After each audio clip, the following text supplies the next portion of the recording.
Welcome to your complete HESI medical surgical exam guide. See why each answer is correct, why others are wrong, and the rationale linking science to bedside care.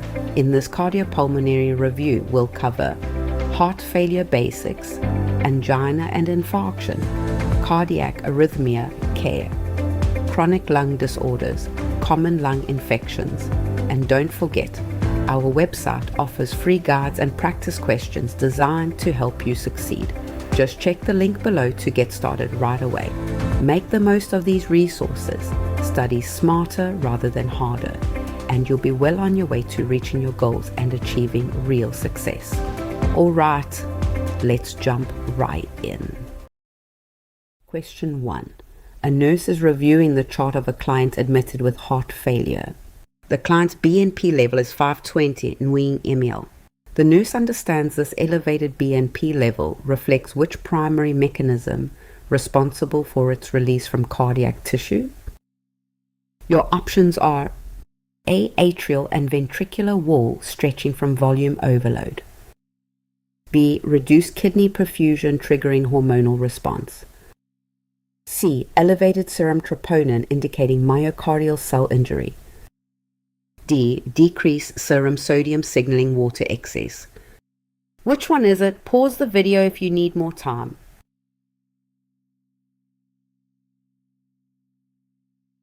The correct answer is A. Atrial and ventricular wall stretching from volume overload. A is correct because BNP is released in response to atrial and ventricular wall stretch caused by volume overload. The higher the level, the more severe the heart failure. A BNP above 100 natriuretic serves as a marker for heart failure and reflects mechanical stress on the myocardium from excessive filling pressures. B is wrong because reduced renal perfusion activates the renin-angiotensin-aldosterone system. That pathway promotes sodium and water retention and operates independently from the myocardial stretch mechanism that triggers BNP secretion. C is wrong because troponin is a biomarker of myocardial cell death released when cardiac muscle is damaged by ischemia. It plays no role in stimulating BNP secretion, which is a volume-sensing peptide response rather than an injury response pathway. D is wrong because decreased serum sodium in heart failure is a consequence of dilutional water excess, not a stimulus for BNP release. BNP responds to the physical force of chamber distention, not to electrolyte changes in the bloodstream. The heart is not just a pump, it's also an endocrine gland. When its chambers stretch under too much volume or pressure, heart muscle cells release a hormone designed to fight back against that overload. Myocytes sense wall tension as filling pressure rises. That stretch turns on genes making a large pro-hormone, which splits into an active hormone that does the work, and an inactive fragment that lingers in the blood and gets measured too. The active hormone relaxes blood vessels, prompts the kidneys to excrete sodium and water, and dampens the renin-angiotensin-aldosterone axis along with sympathetic drive, every action working against the retention loop a failing heart would otherwise trigger. 3 bloodstream signals surround a struggling heart, and each answers a different question. The stretch hormone answers how distended the chambers are. Troponin answers whether muscle has died, and the renin-angiotensin-aldosterone axis answers how the kidneys are reacting to poor flow. The trigger for this hormone is mechanical stretch, never injury or an electrolyte imbalance. Keeping these 3 signals separate stops you from treating every abnormal cardiac lab value as if it measures the same thing. Question 2. A client with stable angina calls the nurse reporting substernal chest pressure that began 8 minutes ago while shoveling snow. The client has sublingual nitroglycerin available. The nurse should instruct the client to first perform which action before reaching for the medication. Your options are A. Take an aspirin 325 mg chewed while still outside. B. Measure the blood pressure with a home cuff device. C. Stop all activity and rest in a sitting or lying position. D. Call emergency services before trying any intervention. Take a second. Which answer would you pick?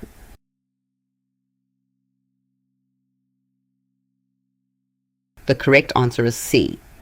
Stop all activity and rest in a sitting or lying position. C is correct because stable angina is triggered by exertion and relieved by rest, because stopping activity reduces myocardial oxygen demand immediately. Resting is the first intervention before nitroglycerin, as it alone may resolve the episode without medication. Sitting or lying down also prevents syncope if vasodilation occurs. A is wrong because chewing aspirin outdoors while still exerting is premature. Aspirin prevents platelet aggregation but does not relieve the acute oxygen demand imbalance of exertional angina.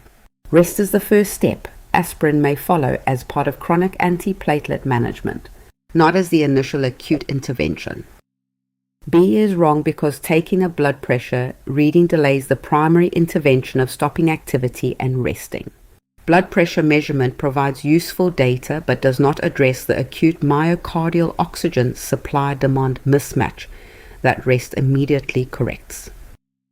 D is wrong because calling emergency services is appropriate when nitroglycerin fails to relieve pain or when the episode is consistent with unstable angina. For a client with established stable angina experiencing a typical episode, rest and nitroglycerin are the first-line responses before escalating to emergency services.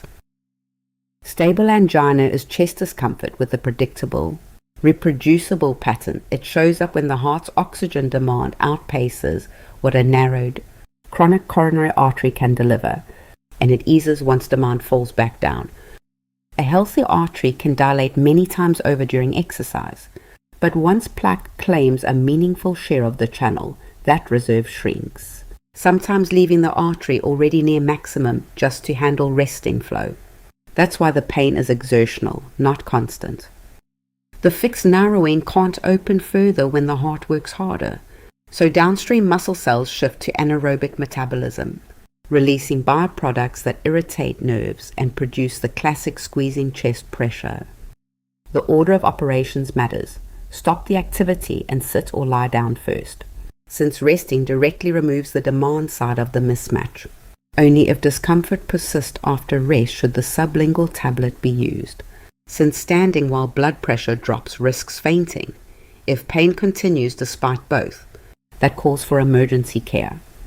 Stable angina follows a predictable script tied to exertion and answers to rest, because the artery itself hasn't changed. Unstable angina and a heart attack follow no such script, because the plaque has ruptured and triggered a clot, and no amount of rest can fix a physically blocked artery. Question 3. A nurse is caring for a client 1 hour after cardiac catheterization performed via the right femoral artery. The nurse finds that the right foot is pale and cool, with no palpable pedal pulse, while the left foot has a normal pulse and pink color. Which action is the priority? Your options are: A. Elevate the right leg above the level of the heart. B. Apply a warm compress to the right foot to stimulate circulation. C. Increase the IV fluid infusion rate per standing orders. D. Notify the primary healthcare provider immediately. Before I reveal it, which one do you think is right?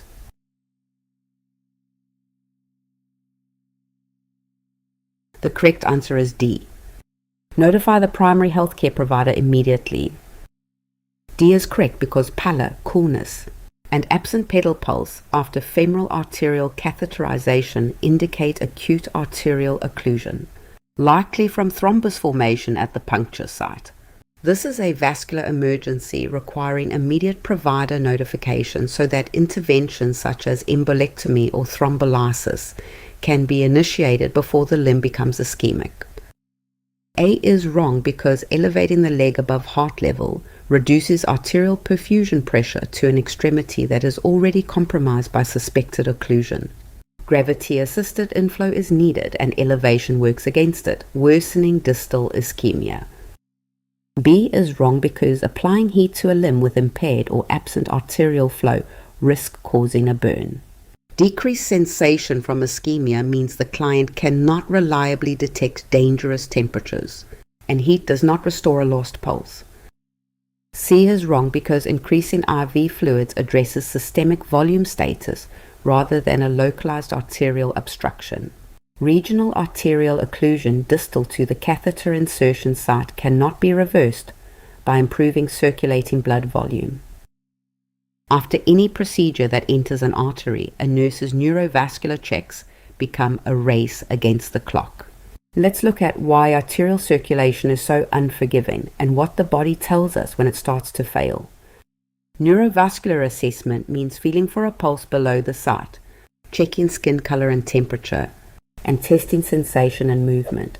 It matters so much here because an artery has just been punctured, creating real risk of a clot forming right at the entry site. Venous blood can often reroute through alternate channels back to the heart, but arterial supply has almost no backup path. Nerve and muscle tissue begin to suffer within a couple of hours of oxygen loss, and the damage becomes permanent well before a full day passes. Once a clot closes off the artery, the signs unfold in a predictable order. Nerve fibers feel it first, so pain or tingling appears early, followed by a pulse that weakens and disappears, and skin that turns pale and cool as warm, arterial blood stops arriving. Elevation helps venous congestion by letting gravity drain sluggish blood, but for an artery it works against an already failing pressure gradient. Warming the foot only raises oxygen demand while numb. Ischemic nerves can't even warn of a burn, so the rule is simple. Keep the arterial limb level, skip the heat, and call the provider immediately. Question 4. A nurse is performing a post-procedure assessment on a client who underwent cardiac catheterization via the right femoral artery 30 minutes ago. The client now reports numbness and tingling in the right foot, which appears cool and pale. The nurse understands this presentation signals which specific complication of the procedure. Your options are A. Vagal response from the dye injection during the procedure. B. Arterial occlusion from clot formation at the insertion site. C. Hematoma compressing the femoral nerve without vascular involvement. D. Normal reperfusion response after the catheter is removed. What's your answer? Commit to one before I continue.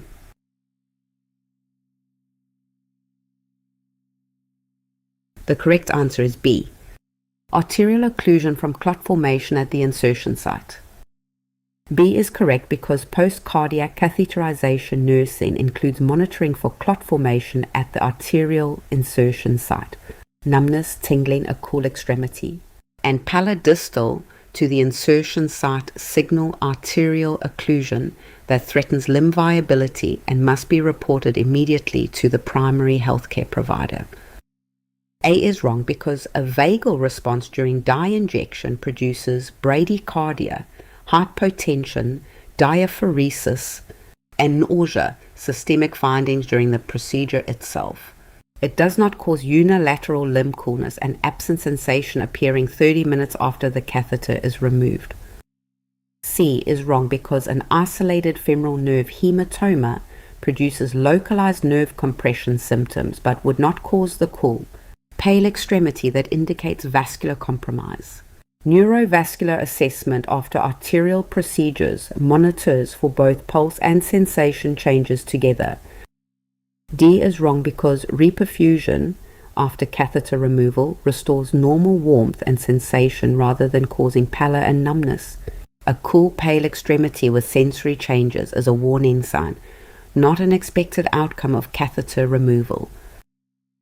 When a catheter punctures an artery, a clot can form right at that site, and if it grows large enough, it can partially or completely block blood flow downstream, putting the limb at risk within hours. 3 classic conditions explain why this happens. Direct injury to the vessel wall exposes tissue that attracts platelets. Slowed flow from compression or immobility gives platelets time to stick together. And some patients carry an underlying tendency toward clot formation. When these combine, a clot can grow enough to choke off circulation. As platelets adhere to the injured lining, the clotting cascade activates and fibrin reinforces the growing plug, narrowing the artery until flow to the muscle, skin, and nerves below is starved of oxygen. A vagal reflex causes whole body symptoms tied to the moment of manipulation. A hematoma compresses only the nerve, sparing pulse and color. Normal reperfusion improves steadily, but a true clot strikes both vascular and sensory systems together, and instead of improving, it worsens. The signal worth remembering is scope and trajectory, when numbness, pallor, and coolness appear together and worsen after arterial access. Think forming clot, not a vagal reflex, hematoma, or normal recovery. Question 5.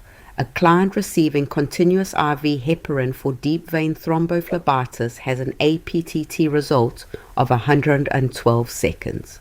The laboratory normal range is 30 to 40 seconds, and the institution's therapeutic target is 1.5 to 2.5 times normal. The nurse reviews the standing order protocol. Which action is most appropriate? Your options are: A. Continue the infusion at the current rate without any changes. B. Increase the heparin rate by 10 units per hour for subtherapeutic level. C. Hold the infusion and notify the provider for a dosage reduction. D. Administer a protamine sulfate bolus as the antidote right away.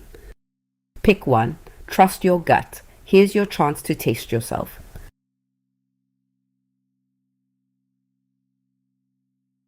The correct answer is C. Hold the infusion and notify the provider for a dosage reduction. C is correct because the therapeutic APTT range for continuous heparin is 1.5 to 2.5 times the normal value, which equals approximately 45 to 100 seconds. An APTT of 112 seconds exceeds the upper therapeutic limit, indicating supratherapeutic anticoagulation. The infusion should be held and the provider notified per agency protocol to reduce the dose and prevent bleeding. A is wrong because continuing an infusion when the APTT already exceeds the therapeutic ceiling further increases bleeding risk without improving anticoagulant benefit. Supratherapeutic levels require dose adjustment, not steady-state maintenance. B is wrong because increasing the infusion rate is the correct action only when the APTT is below the lower therapeutic boundary, indicating inadequate anticoagulation. Raising the dose when the APTT is already too high would push the client toward dangerous hemorrhagic levels. D is wrong because protamine sulfate is reserved for life-threatening heparin overdose with active hemorrhage, not for a supratherapeutic APTT in a clinically stable client. Administering the antidote independently without a provider order and clinical indication is outside nursing scope. Activated partial thromboplastin time measures how long plasma takes to clot through the intrinsic and common pathways. But the raw number means nothing until it's compared against a calculated therapeutic band. Heparin strength depends on how much antithrombin a patient has, how much drug binds other proteins, and how efficiently it's cleared. Two patients on identical infusion rates can end up dangerously under or over anticoagulated, which is why constant monitoring is required. Heparin binds antithrombin and supercharges its ability to neutralize thrombin and activated factor 10, the central enzymes driving clot formation, because the intrinsic pathway is especially sensitive to this effect. The clotting time test built around that pathway is the one used to track it. The target is 1.5 to 2.5 times the lab's own normal range, not a fixed number. Below the band, increase the infusion. Inside the band, continue. Above the band, hold the infusion and notify the provider for a dose reduction. Protamine sulfate is reserved only for a true bleeding emergency. This test tracks the intrinsic pathway and monitors unfractionated heparin, while a different standardized ratio test tracks the extrinsic pathway for warfarin, Keep the reference range, the therapeutic multiplier, and the drug test pairing straight, and you'll always know whether to adjust the rate or call for help. Question 6. A nurse is about to give the morning dose of Digoxin to a client with heart failure. Before administration, the nurse assesses an apical pulse of 54 beats per minute at rest. The client denies dizziness. Which action is most appropriate for the nurse to take? Your options are: A. Give the dose and monitor the client for 30 minutes after. B. Give the dose with orange juice to promote potassium intake. C. Hold the dose and recheck the apical pulse in 1 hour. D. Withhold the dose and notify the primary healthcare provider. Which would you go with? Lock it in before the reveal.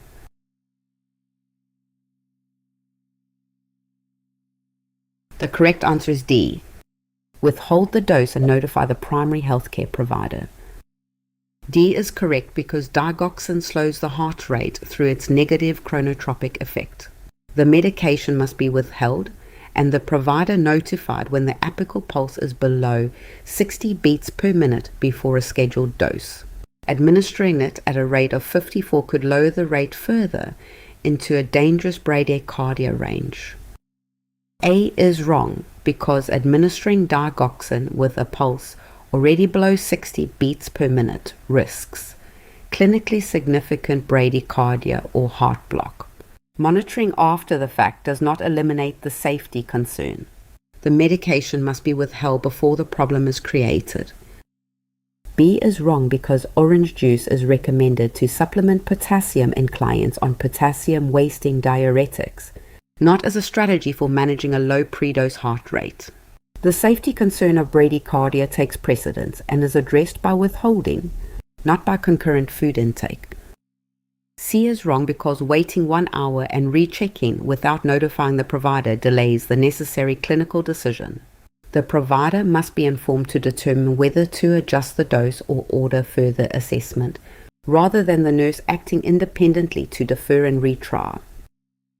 Digoxin does 2 separate things to the heart at once, and understanding both is the key to why a pulse check happens before every dose. First, it increases the force of each contraction, giving a weakened heart muscle more squeeze per beat.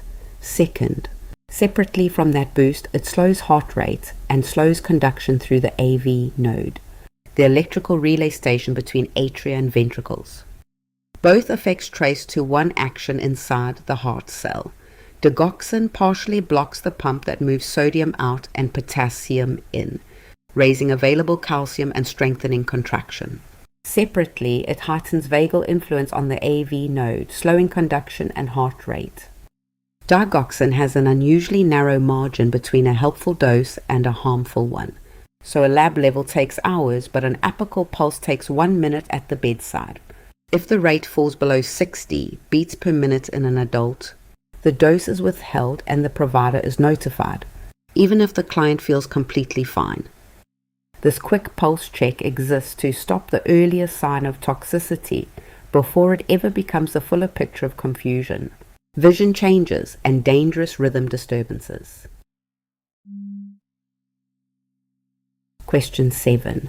A client with a history of intravenous drug use is admitted with fever for 2 weeks, a new cardiac murmur, Oslo nodes on the finger pads, Janeway lesions on the palms, and splinter hemorrhages under several fingernails. Which cardiovascular diagnosis best explains this constellation of findings? Your options are: A. Infective endocarditis with embolic peripheral manifestations. B. Pericarditis with pericardial effusion causing systemic signs. C. Myocarditis from viral infection with peripheral vasculitis. D. Cardiac tamponade presenting with embolic skin findings. Don't overthink it. Which one feels right?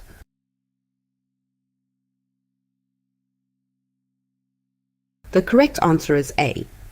Infective endocarditis with embolic peripheral manifestations. A is correct because infective endocarditis in IV drug users presents with fever, new cardiac murmur, and distinctive peripheral embolic signs including oscillanodes, tender reddish finger pad lesions, Janeway lesions, non-tender hemorrhagic palm lesions, and splinter hemorrhages. These findings result from emboli from infected valve vegetations traveling through the arterial circulation. B is wrong because pericarditis causes sharp anterior chest pain aggravated by breathing and relieved by leaning forward, along with a friction rub on auscultation. The peripheral embolic signs, oscillanodes, Janeway lesions, and splinter hemorrhages are not features of pericardial inflammation. C is wrong because myocarditis produces chest pain, tachycardia, and signs of heart failure such as gallop rhythms and murmurs from functional regurgitation. The specific embolic peripheral findings described here arise from septic emboli originating from valve vegetations, a mechanism unique to endocarditis.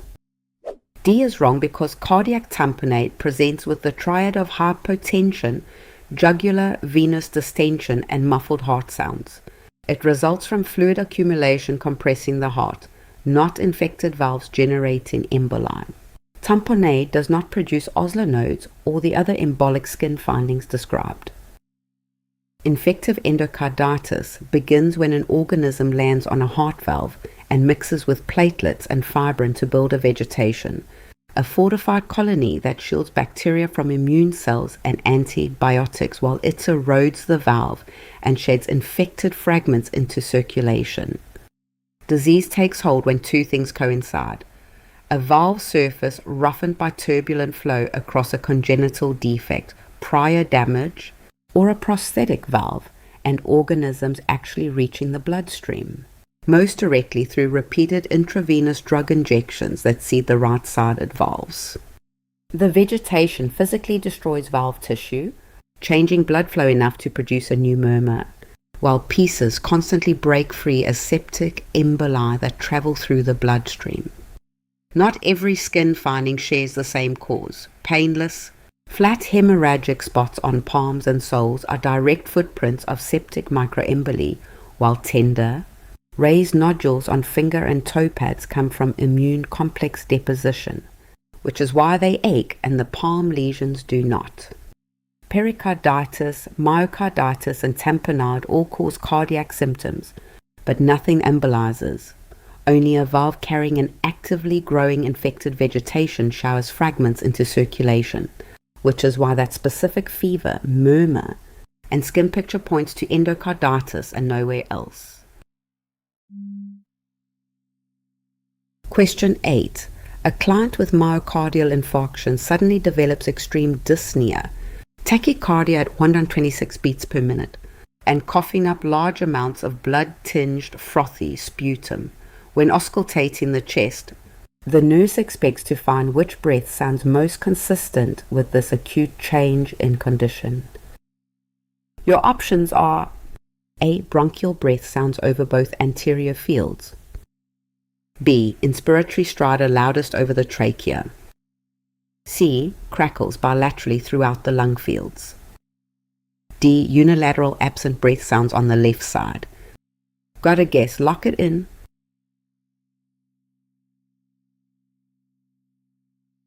The correct answer is C. Crackles bilaterally throughout the lung fields. C is correct because frothy, blood-tinged sputum and acute dyspnea following MI indicate pulmonary edema from acute left ventricular failure. Fluid flooding the alveoli produces bilateral crackles on auscultation, the hallmark breath sound of pulmonary edema. This reflects the back pressure of a failing left ventricle pushing fluid into the alveolar spaces. A is wrong because bronchial breath sounds heard over anterior lung fields indicate consolidation from pneumonia or atelectasis, not fluid-filled alveoli from cardiac failure. Bronchial sounds are associated with tissue density changes, not the alveolar edema pattern of acute left ventricular failure. B is wrong because stridor is a high-pitched sound produced by upper airway obstruction above or at the larynx, such as from anaphylaxis or croup. It has no relationship to the alveolar fluid accumulation that characterizes pulmonary edema from left ventricular failure. D is wrong because absent breath sounds on one side suggest pneumothorax, hemothorax, or massive pleural effusion affecting a single lung. Pulmonary edema from left ventricular failure causes bilateral fluid accumulation, producing crackles throughout both lung fields rather than a unilateral absence. Acute pulmonary edema looks like a lung emergency, but it usually starts as a heart problem. When the left ventricle suddenly fails to pump forward, the lungs are the ones that flood. Blood normally flows from the lungs into the left atrium, then the left ventricle, then out to the body. When the ventricle can't eject effectively, pressure has nowhere to go but backward, rising through the atrium, the pulmonary veins, and finally the delicate capillaries around every alveolus. A circuit never built for that kind of pressure surge. Normally, hydrostatic pressure pushing fluid out of capillaries is balanced by oncotic pressure pulling it back in. When failing left ventricle pressure spikes, that balance tips, fluid pours into the alveoli and gas exchange collapses, producing frothy pink-tinged sputum. Because the trigger is pressure transmitted through the entire pulmonary vascular bed rather than one damaged region, the flooding is diffuse and symmetric, producing crackles scattered through both lung fields rather than a localized sound. Each abnormal breath sound points to a different mechanism. Diffuse crackles mean fluid filling alveoli everywhere. Bronchial sounds mean localized consolidation like pneumonia. Stridor means upper airway narrowing. And absent sounds confined to one side mean an isolated problem like a collapsed lung. Bilateral crackles are the signature of a failing left ventricle. Question 9. A nurse is teaching a client with newly diagnosed stage 1 hypertension about non-pharmacological lifestyle modifications as first-line management. The nurse correctly advises the client to limit dietary sodium to which specific daily target? Your options are A. 5 grams per day with emphasis on avoiding salty snacks. B. 4 grams per day and avoid processed frozen meals. C. 3 grams per day with elimination of table salt entirely. D. 2 grams per day as the recommended therapeutic restriction.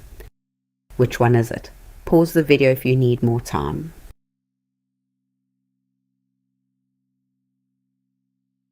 The correct answer is D. 2 grams per day as the recommended therapeutic restriction. D is correct because Saunders recommends dietary sodium restriction to 2 grams per day as part of non-pharmacological hypertension management.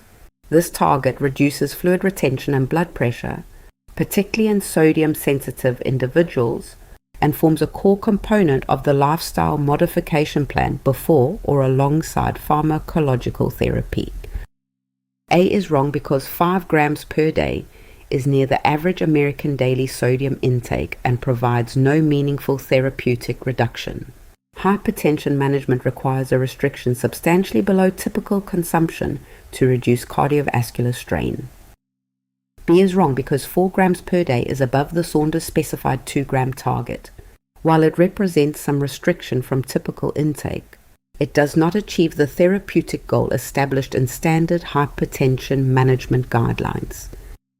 C is wrong because a 3 gram daily limit is not the specific restriction outlined in Saunders' guidelines for hypertension management. The clinically meaningful and teachable target is 2 grams, which is the standard client education point for sodium-restricted diets in this condition.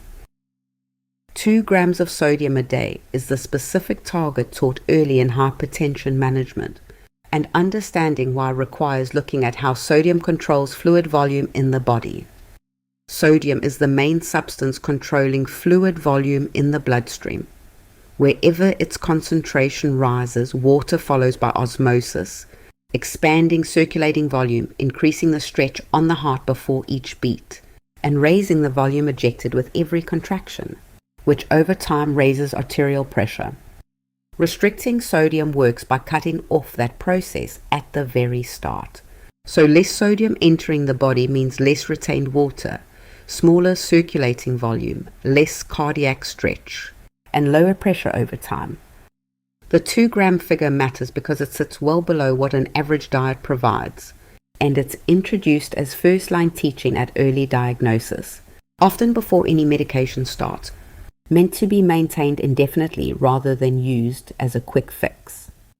Dietary sodium restriction is a chronic, gram-measured daily habit maintained for years to gradually lower baseline pressure, completely distinct from managing a hypertensive emergency with intravenous medication measured in minutes. Question 10. A client with atrial fibrillation and a ventricular rate of 152 beats per minute is pale, diaphoretic, and reports dizziness. The provider orders synchronized cardioversion. Just before delivering the shock, the nurse confirms the defibrillator is not in synchronized mode. Which action must the nurse take immediately? Your options are: A. Proceed with the shock because the client is hemodynamically unstable. B. Switch the defibrillator to synchronized mode before delivering the shock. C. Administer for amiodarone first and then reassess the rhythm. D. Ensure oxygen is turned off and then proceed with asynchronous shock. Take a second. Which answer would you pick?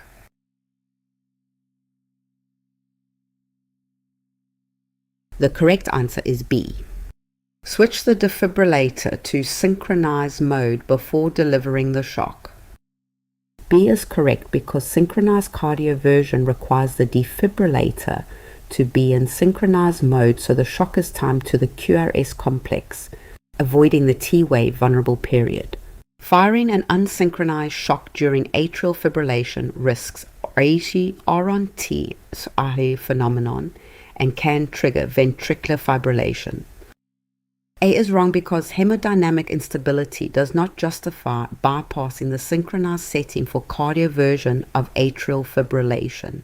Firing an unsynchronized shock during atrial fibrillation risks RONT phenomenon and ventricular fibrillation, creating a more dangerous situation than the original rhythm. C is wrong because administering IV amiodarone before correcting the device setting delays the required safety step. The defibrillator mode must be confirmed in synchronized mode before shock delivery proceeds, regardless of concurrent pharmacological options being considered. D is wrong because an asynchronous shock is defibrillation, used only for pulsus ventricular tachycardia or ventricular fibrillation. This client has atrial fibrillation with a pulse and requires synchronized cardioversion, not the higher energy asynchronous mode used in cardiac arrest. Synchronized cardioversion delivers a controlled shock at one exact instant in the cardiac cycle, time to land right after the tallest spike of the heartbeat signal. The goal is resetting a disorganized but pulse-generating rhythm back into a normal pattern, without ever firing at a random moment. The danger lies in a narrow window during ventricular repolarization, when some muscle fibers have reset and others haven't, creating a patchwork of readiness. A shock landing in that window can exploit the patchwork and spiral into a pulseless chaotic rhythm, which is exactly why synchronized devices wait for an instant just after the tall spike, when the ventricle is uniformly depolarized. Because timing depends on detecting a clear spike, synchronization only works for rhythms that still produce one, meaning rhythms with a pulse. A chaotic rhythm with no pulse offers nothing to synchronize to, so it calls instead for an immediate unsynchronized shock aimed at depolarizing the whole heart at once. Many defibrillators automatically revert to unsynchronized mode after every shock, so a nurse must reactivate synchronization deliberately each time before treating a client with a pulse. Firing an unsynchronized shock into someone with an organized rhythm risks that same vulnerable window problem, turning a manageable tachyarrhythmia into full cardiac arrest. If a pulse is present and the rhythm is simply too fast or disorganized, the answer is a timed synchronized shock, confirmed in that mode every time. If no pulse is present, timing no longer matters.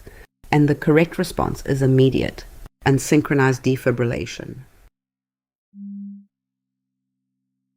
Question 11. A client 5 days after CABG surgery develops sudden cessation of previously heavy mediastinal chest tube drainage, jugular venous distension with completely clear lung sounds, a blood pressure drop from 128/78 to 82/54 mmHg, an equalization of right atrial pressure and pulmonary artery wedge pressure on the monitor. Which complication does this presentation indicate? Your options are A. Cardiac tamponade from pericardial blood accumulation blocking tube. B. Acute left ventricular failure causing pulmonary venous back pressure. C. Hypovolemic shock from internal graft anastomosis bleeding. D. Tension pneumothorax from chest tube dislodgement on the right. Before I reveal it, which one do you think is right?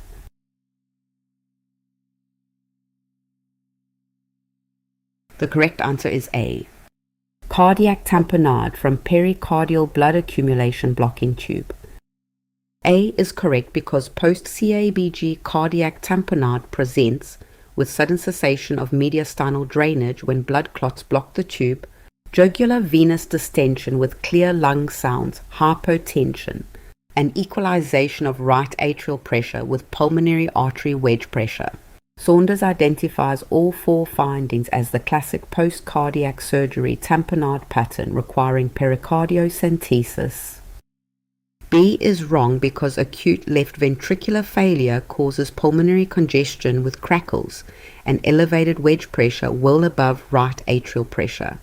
This client has clear lungs with equalized pressures, which is the tamponade pattern rather than pump failure from the left side. C is wrong because hypovolemic hemorrhagic shock produces flat neck veins as blood drains away from the venous circulation. Jugular venous distension indicates rising venous back pressure from an obstructive process, the opposite of what fluid loss produces. D is wrong because tension pneumothorax causes tracheal deviation away from the affected side, absent unilateral breath sounds, and severe hypoxia. The combination of sudden drainage cessation, equalized hemodynamic pressures, and clear lungs bilaterally point specifically to the post-CABG tamponade syndrome. After heart surgery, a drainage tube keeps the space around the heart clear of ordinary bleeding. When that tube clots or kinks, the bleeding does not stop. It simply has nowhere left to go, and it begins collecting silently around the heart. The pericardial sac is tough and barely stretches. It tolerates slow, chronic fluid buildup over weeks like a gradually filled balloon. But when blood collects quickly after surgery, that same stiff sac cannot expand in time, so pressure inside rises steeply and squeezes every chamber at once. Because the squeeze comes from outside and presses on all 4 chambers together, filling becomes difficult everywhere at once. Right and left heart pressures start to equalize. Less blood fills and pumps out, and blood backs up into the veins, while the lungs stay clear since the pump itself is being squeezed before it can even fill. A tube draining heavily that suddenly goes nearly dry often looks reassuring, but it usually means the tube has clotted and blood is collecting silently instead. Together with distended neck veins, clear lungs, falling blood pressure, and converging pressure readings, this pattern points unmistakably to tamponade. Hemorrhagic shock drains the veins flat instead of backing them up. Left heart failure backs blood into the lungs with a much higher wedge pressure, the opposite of equalization. Tension pneumothorax is one-sided, silencing breath sounds on just one side. Tamponade alone squeezes the whole heart evenly, producing full neck veins, quiet lungs, and pressures that converge. Question 12. A nurse is teaching a client about living with a newly implanted permanent pacemaker. The client lives alone and asks about household appliances. Which statement by the nurse about electrical appliances is most accurate based on Saunders' teaching guidelines? Your options are A. Microwaves must be avoided permanently because they disrupt pacemaker sensing. B. Any appliance used within 3 feet of the device needs physician clearance first. C. All electrical appliances must be grounded and should never be used while alone. D. Transmitter towers and anti-theft devices pose risk, but household appliances are generally safe. What's your answer? Commit to one before I continue.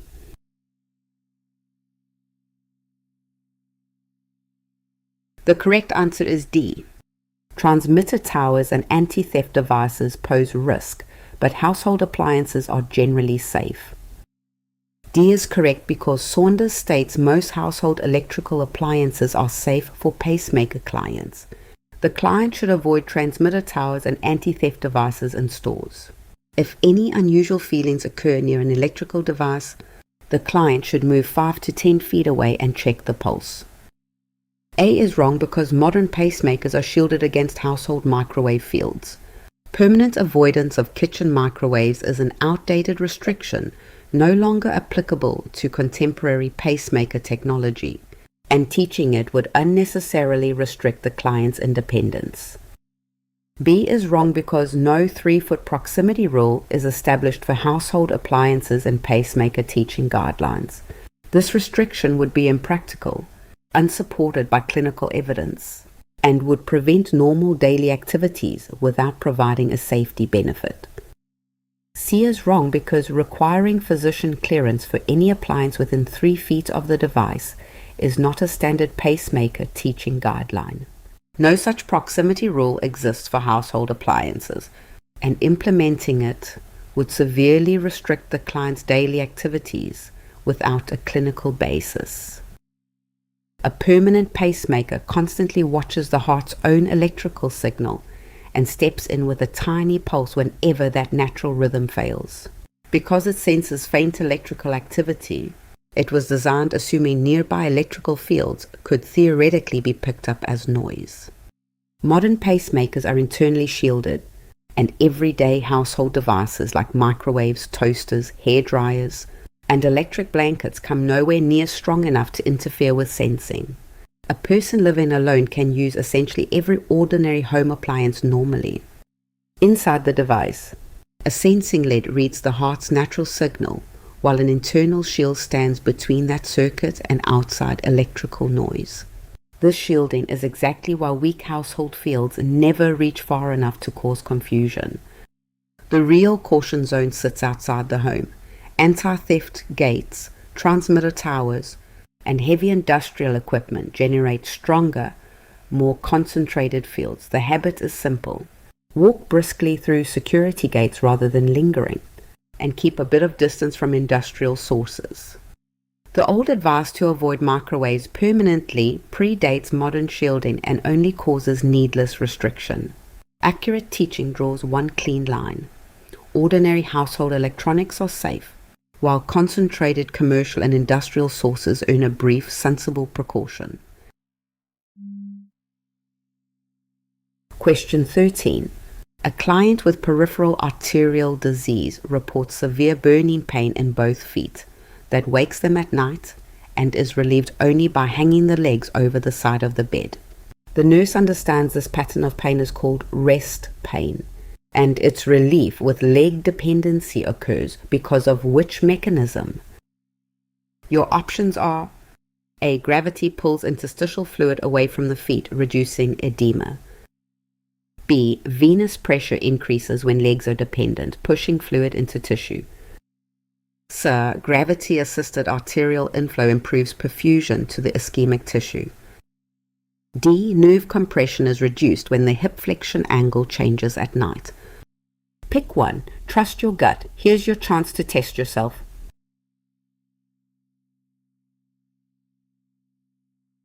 The correct answer is C. Gravity-assisted arterial inflow improves perfusion to the ischemic tissue. C is correct because rest pain in peripheral arterial disease occurs when arterial blood flow is inadequate to meet the metabolic demands of the feet even at rest, typically worsening when the legs are elevated. Hanging the legs over the bed uses gravity to augment the arterial inflow to the distal extremities. temporarily improving perfusion and relieving the ischemic burning pain. A is wrong because reducing edema by fluid drainage is a venous mechanism relevant to venous insufficiency, not arterial disease. Rest pain in PAD reflects ischemia from inadequate arterial supply, and the relief comes from improved arterial inflow rather than edema reduction. B is wrong because increasing venous pressure in the dependent position describes a mechanism that would worsen venous congestion, not relieve arterial ischemia. The therapeutic effect of leg dependency in PAD rest pain is arterial, not venous in origin. D is wrong because neuropathic pain from nerve compression would be alleviated by straightening the hip or changing joint position, not specifically by making the legs dependent below the bed level. Gravity-dependent arterial flow improvement is the specific PAD mechanism, distinct from positional nerve decompression. Peripheral arterial disease narrows the arteries feeding the legs, the same fatty buildup seen in coronary arteries. Rest pain means that narrowing has become so severe that even resting tissue cannot get enough blood, unlike earlier stages that only hurt with walking. The key pattern is positional. Dangling the legs over the bed's edge eases arterial rest pain, while flattening or elevating them worsens it. That's because arterial flow depends on pressure pushing blood downward from the heart, and letting legs hang adds a small gravitational boost through the narrowed vessel.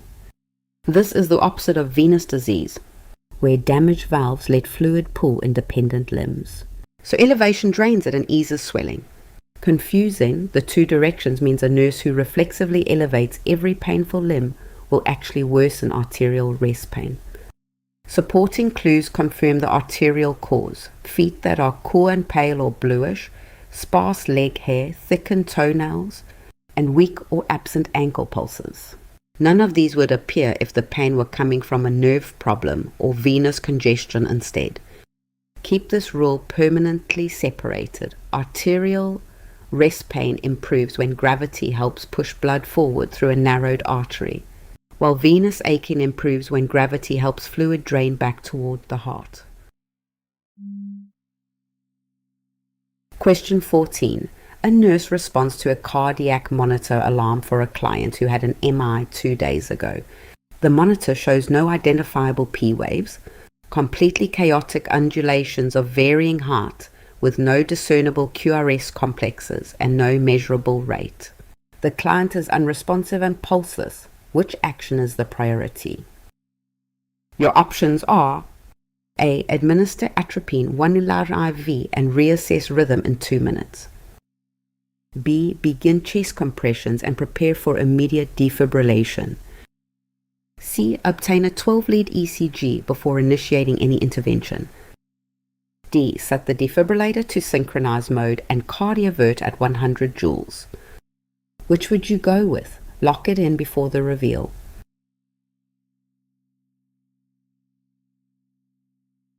The correct answer is B. Begin chest compressions and prepare for immediate defibrillation. B is correct because the described rhythm, chaotic undulations with no identifiable P waves, QRS complexes, or measurable rate in an unresponsive pulseless client, is ventricular fibrillation. VF is fatal without treatment within 3 to 5 minutes. Initiating CPR immediately and preparing for defibrillation are the required priority actions. A is wrong because atropine is used for symptomatic bradycardia to increase the heart rate. It has no effect on ventricular fibrillation, which is a chaotic asystolic state of the ventricles requiring electrical countershock, not a pharmacological rate-increasing agent. C is wrong because obtaining a 12-lead ECG before treating an unresponsive pulseless client wastes critical time. Ventricular fibrillation is identified on the bedside monitor in real time, and every second without CPR and defibrillation decreases survival probability. D is wrong because synchronized cardioversion is used for pulse-tachydysrhythmias such as atrial fibrillation or stable ventricular tachycardia. Defibrillation, asynchronous higher energy countershock is the treatment for pulseless VF, not synchronized cardioversion at 100 joules. Ventricular fibrillation is an electrical storm in the heart's lower chambers, so disorganized that no real contraction ever happens. Normal contraction depends on a single organized signal sweeping through the ventricle so every fiber squeezes together. In fibrillation, countless tiny areas fire independently and out of sequence, so the muscle just quivers uselessly, producing no stroke volume, no pulse, and no blood pressure. On the monitor, a normal heartbeat looks like a clean, repeating spike. Fibrillation instead shows a wavering, chaotic line with no small bump, no sharp spike, and no pattern regular enough to counter rate. Because fibrillation has no waveform to synchronize against, rate control medications have nothing to act on, and synchronized cardioversion can't find a point to time against. Instead, chest compressions keep blood moving while the team prepares an unsynchronized shock to wipe out every competing signal at once. A pulse changes everything. Rhythms with a pulse can wait for medication or precisely timed shock. A chaotic, pulseless rhythm like fibrillation gets compressions and an unsynchronized shock without delay, because there is no organized signal left to protect. Question 15. A client with known pericarditis reports sharp anterior chest pain that became significantly worse when lying flat and improved markedly after sitting upright and leaning forward over the overbed table. The nurse understands this positional pattern results from which anatomical mechanism? Your options are: A. The supine position compresses the coronary arteries, worsening ischemia. B. The diaphragm rises into the pericardial space when the client is supine. C. Leaning forward decompresses the aorta and reduces cardiac afterload. D. Sitting upright shifts the heart away from the inflamed pericardial surfaces. Don't overthink it, which one feels right?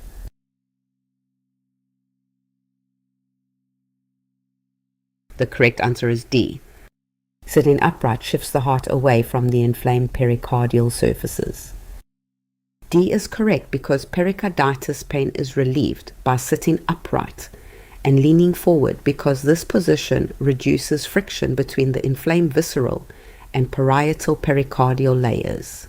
The supine position increases direct surface contact between the inflamed membranes, worsening the sharp grating pain characteristic of pericarditis.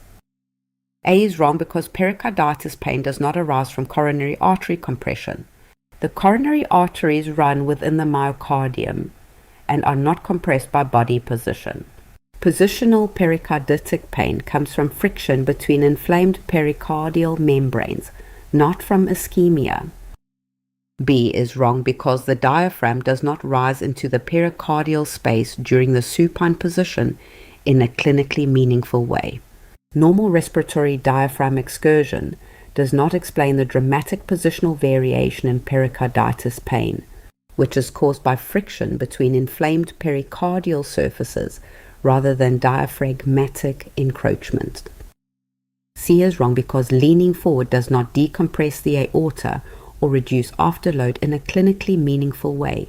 Afterload is a hemodynamic concept related to vascular resistance, not to body position in pericarditis. The positional relief mechanism is purely about reducing pericardial membrane contact. The heart sits inside a thin, double-layered sac. One layer hugs the heart muscle, the other forms a looser outer covering, and a whisper-thin film of fluid lets them glide silently with every beat. Inflammation roughens and thickens these surfaces, coating them with a sticky fibrin film. What used to be silent, frictionless sliding becomes an irritating rub with every single heartbeat, and that friction is the entire source of the sharp chest pain. Lying flat presses the irritated layers more firmly together, so more contact means more friction and sharper pain. Sitting up and leaning forward pulls the heart away from surrounding structures, easing that grinding, while a deep breath or cough adds extra motion for the layers to rub through. This is purely mechanical friction, not a blood flow problem. since the coronary arteries sit inside the heart muscle and are never pinched by posture. Pain that shifts with position and breathing points to the pericardium, while pain tied to exertion, unaffected by posture, points to true cardiac ischemia. Confusing the two either misses a real heart attack or sends a mechanical pain to the cath lab. So remember, position and breathing change friction pain, not ischemic pain. Question 16. A client taking warfarin for atrial fibrillation returns for routine monitoring and has an INR of 4.10. The target therapeutic range is 2.0 to 3.0. The client reports no active bleeding. Which nursing action is most appropriate based on this finding? Your options are A. Notify the provider and implement bleeding precautions immediately. B. Administer phytonadione as the antidote to reverse warfarin toxicity. C. Instruct the client to double the next warfarin dose to recalibrate INR. D. Hold the next 2 scheduled warfarin doses and recheck INR in 1 week. Got a guess? Lock it in.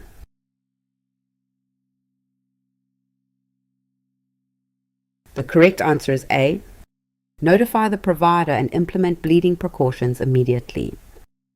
A is correct because an INR of 4.9 significantly exceeds the therapeutic range of 2.0 to 3.0 and crosses the 3.0 threshold that triggers bleeding precautions. Saunders specifies that when INR exceeds 3.0 during standard warfarin therapy, the nurse initiates bleeding precautions and notifies the provider to guide clinical management and potential dose adjustment. B is wrong because phytonadione is the warfarin antidote reserved for active bleeding or critically elevated INR with high hemorrhage risk. In a clinically stable client without active bleeding, antidote administration requires a provider order and clinical indication, not an independent nursing decision. C is wrong because increasing the warfarin dose when the INR is already dangerously elevated would push anticoagulation further above the therapeutic ceiling. Dose increases apply when INR is below the lower therapeutic boundary, indicating insufficient anticoagulation. D is wrong because independently holding doses without provider notification fails to address the degree of supratherapeutic anticoagulation. An INR of 4.9 carries significant hemorrhagic risk, requiring active clinical decision-making and communication with the provider, not passive dose skipping by the nurse alone. Warfarin's effect can't be judged by dose alone because diet, other medications, and liver function all shift how anticoagulated a person really is. That's why clinicians rely on a blood test called the INR, a ratio comparing a client's clotting time to normal. That target range is narrow on purpose, wide enough to meaningfully lower clot risk, but not so wide that ordinary bumps or dental work cause spontaneous bleeding. Below the range, clotting protection is inadequate. Above it, the anticoagulant effect trades clot prevention for bleeding risk. Once you know the target range, the number explains itself by how far it sits from that range. A result slightly above 3 calls for watchfulness, while a ratio climbing to 4.5 or higher signals a meaningfully elevated bleeding risk, whether or not bleeding has actually appeared. When the ratio is markedly elevated but the client isn't bleeding, the answer is neither panic nor ignoring it. Notify the provider promptly. Start bleeding precautions like watching for bruising using a soft toothbrush and avoiding unnecessary injections, and hold further doses until new direction comes. Match the direction of the abnormal number to the direction of the risk. Below target means undertreated clotting risk. Above target means bleeding risk regardless of symptoms. Reversal agents stay as separate. Provider decided step reserved for active hemorrhage or extreme elevation, never a default response to a high number. Question 17. A client with chronic left ventricular heart failure develops dependent pudding edema from feet to mid-thigh, hepatomegaly, splenomegaly, ascites, and jugular venous distension measuring 4 centimeters above the sternal angle. Lung sounds are clear. The client reports dyspnea only with climbing 2 flights of stairs. Which component of heart failure does this clinical picture primarily represent? Your options are A. Acute pulmonary edema from left ventricular decompensation. B. Cardiogenic shock with inadequate systemic tissue perfusion. C. Right ventricular failure causing systemic venous congestion. D. Diastolic failure with preserved ejection fraction and restricted filling. Which one is it? Pause the video if you need more time.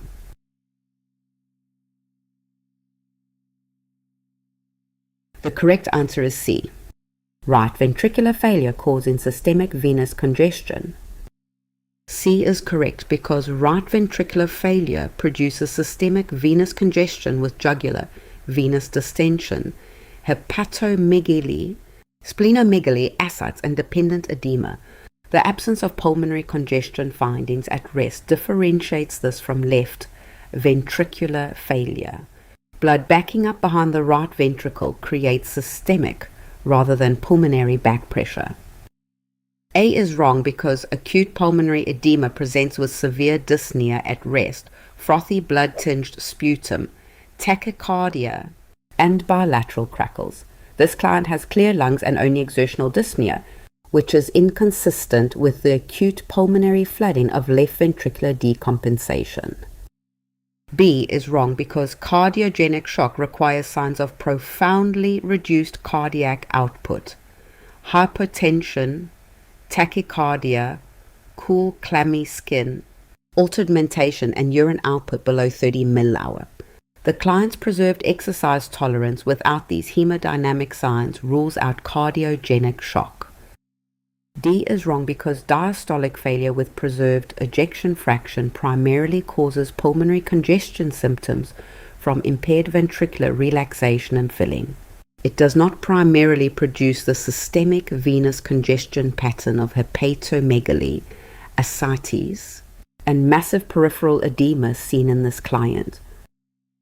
When the right ventricle can no longer pump forward into the lungs, blood has nowhere to go but backward, into the venous system feeding it. Unlike the left ventricle, which drives oxygenated blood against high pressure through the entire body, the right ventricle is a thin-walled chamber built only to nudge blood a short distance into the lungs at low pressure. When it fails, that limited pumping power gives out first. Because the failing chamber sits on the venous side, congestion shows up downstream, distended neck veins rising above the collarbone, an enlarged liver and spleen, ascites collecting in the abdomen, and pitting edema climbing up the legs. Crucially, the lungs stay clear since the backup never reaches them. This gives us a clean way to tell the two apart. Right-sided failure floods the body with clear lungs, dependent swelling, an enlarged liver, and ascites, while left-sided failure floods the lungs themselves, producing crackles, frothy sputum, and breathlessness even at rest. Left-sided failure backs up behind the left ventricle into the lungs. Right-sided failure backs up behind the right ventricle into the body. A slow pattern of swollen legs, a full abdomen, and an enlarged liver, with lungs staying clear throughout. Is the right side failing as a forward pump? Question 18. A nurse is preparing to administer IV furosemide 40 mg for acute pulmonary edema. The order does not specify a rate of injection.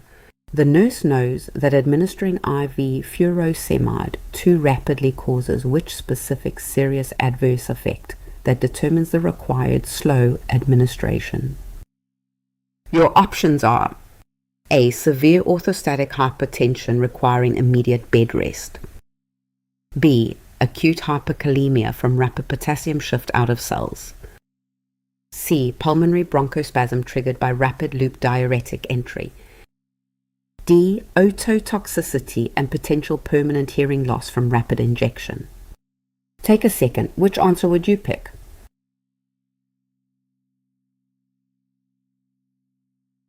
The correct answer is D. Ototoxicity and potential permanent hearing loss from rapid injection. D is correct because Saunders explicitly states that IV furosemide must be administered slowly over 1 to 2 minutes because rapid injection causes ototoxicity, which can result in permanent hearing loss. This is the established safety reason for controlling the rate of IV loop diuretic administration in clinical practice. A is wrong because while orthostatic hypotension is a recognized side effect of loop diuretics, it is not the specific adverse event that determines the slow injection requirement. Orthostatic changes develop over time from volume depletion, not from the rate of IV injection itself. B is wrong because furosemide promotes potassium excretion in the urine, causing hypokalemia rather than hyperkalemia.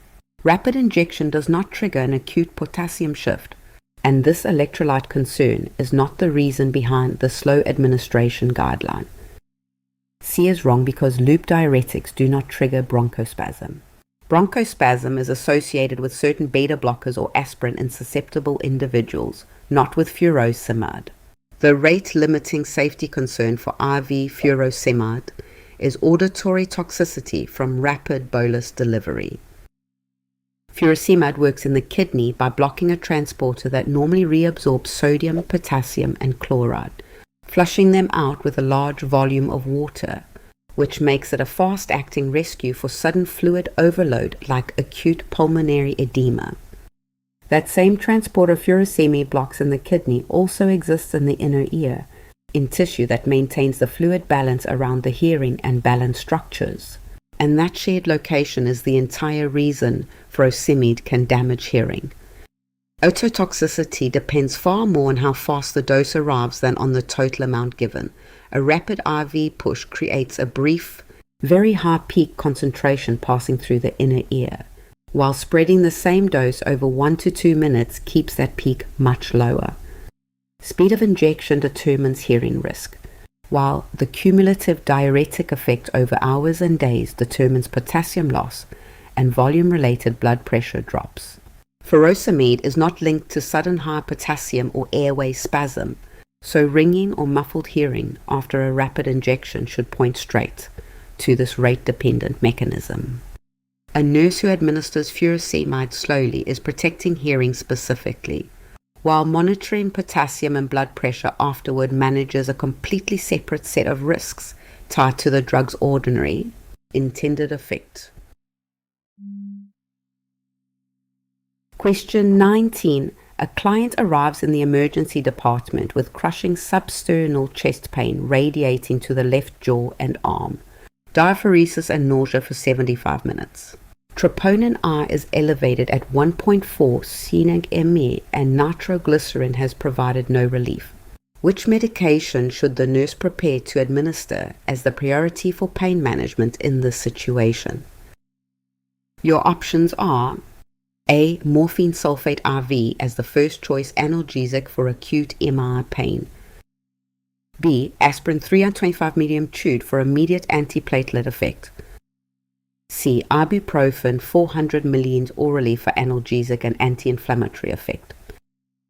D. Metoprolol tartrate 5 mg AV to reduce heart rate and myocardial demand.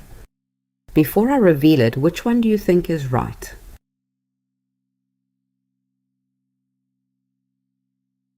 The correct answer is A. Morphine sulfate IV as the first choice analgesic for acute MI pain.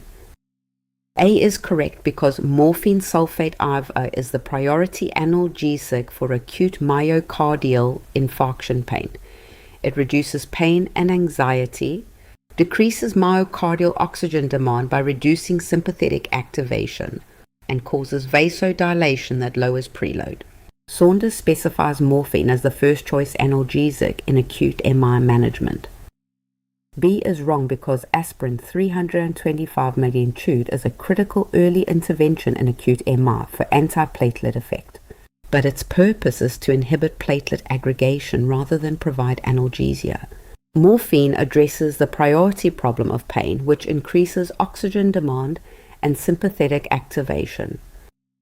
C is wrong because NSAIDs such as ibuprofen are contraindicated in acute myocardial infarction.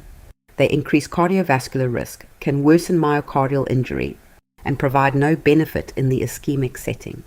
Their anti-inflammatory mechanism does not address the ischemic pain requiring opioid analgesia. D is wrong because metoprolol 4 reduces heart rates and myocardial oxygen consumption, but does not directly relieve acute pain. Pain management with morphine takes precedence because uncontrolled pain itself increases sympathetic tone, raising oxygen demand and extending ischemia.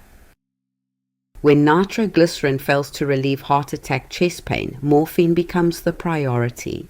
Understanding why requires looking at what unrelieved pain actually does to a struggling heart.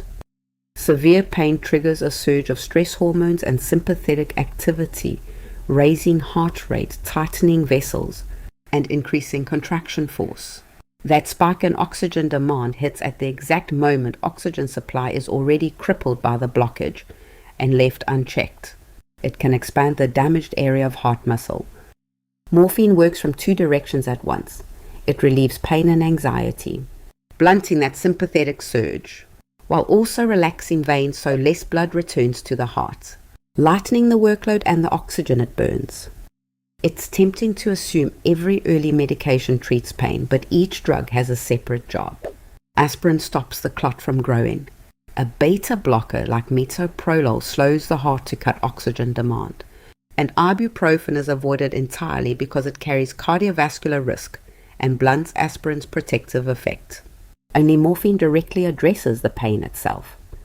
The pattern to recognize is chest pain that persists despite nitroglycerin, alongside sweating and a racing pulse. That failure of nitroglycerin is the cue that morphine is the next step, treating the pain and the workload it creates. Question 20. A nurse is caring for a client with deep vein thrombophlebitis of the left calf. The client reports aching pain and asks the nurse to rub the leg to relieve the discomfort. Which response and action by the nurse is correct? Your options are A. Gently massage the calf to improve venous circulation and reduce discomfort. B. Massage the leg above the clot site, which is safe and will not dislodge the thrombus. C. Do not massage the extremity as it may dislodge the thrombus and cause a pulmonary embolism. D. Elevate the leg first and then provide light massage once blood flow is improved. What's your answer? Commit to one before I continue.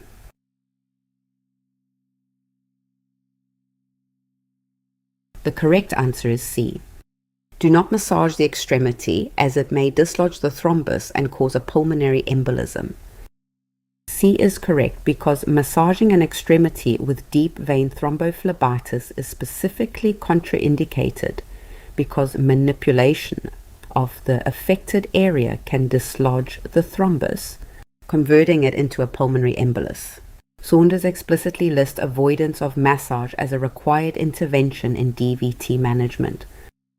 A is wrong because gentle massage of a DVT-affected limb directly risks embolization, regardless of how gentle the pressure is. Mechanical disruption of an intravascular thrombus can fragment it and send it into the pulmonary circulation, causing a life-threatening pulmonary embolism.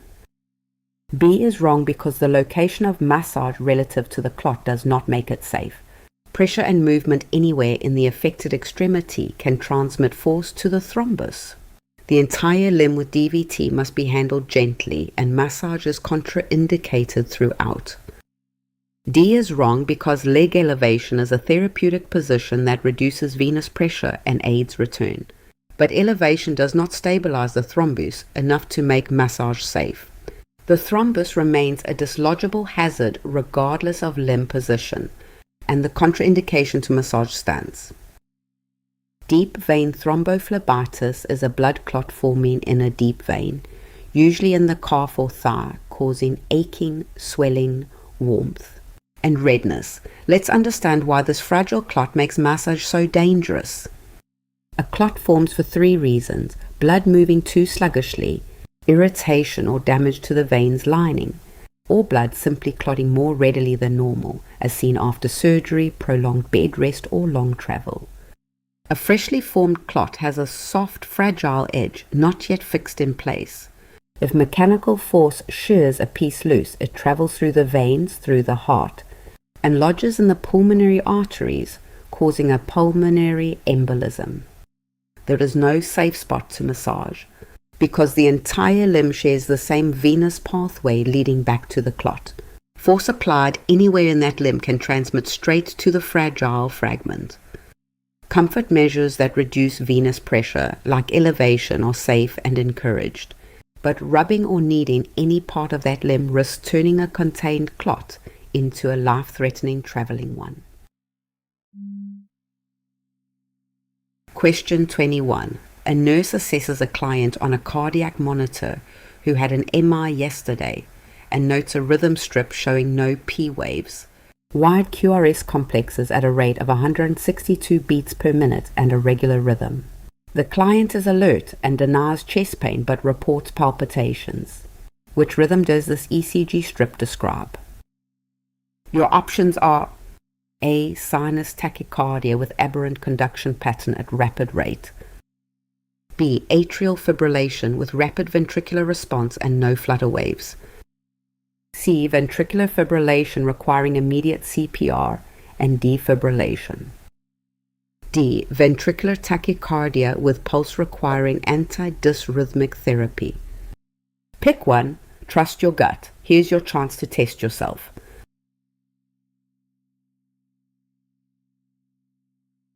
The correct answer is D. Ventricular tachycardia with pulse requiring antidysrhythmic therapy. D is correct because ventricular tachycardia is characterized by no P waves, wide and bizarre QRS complexes, a rate of 140 to 250 beats per minute and a regular rhythm. The client here is alert with palpitations, indicating pulsed VT requiring immediate antidysrhythmic intervention per provider order. A is wrong because sinus tachycardia has identifiable P waves before each QRS complex, and the QRS width is normal at under 0.10 seconds. The absent P waves and wide bizarre QRS complexes in the strip described exclude sinus tachycardia. B is wrong because atrial fibrillation shows an irregular ventricular response with no organized P waves, but with narrow QRS complexes in the absence of aberrant conduction.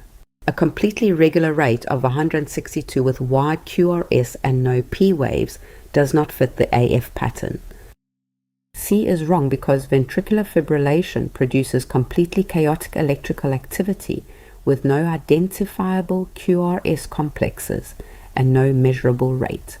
The rhythm described is regular with distinct wide QRS complexes, which is the defining pattern of ventricular tachycardia rather than the uncoordinated undulations of VF.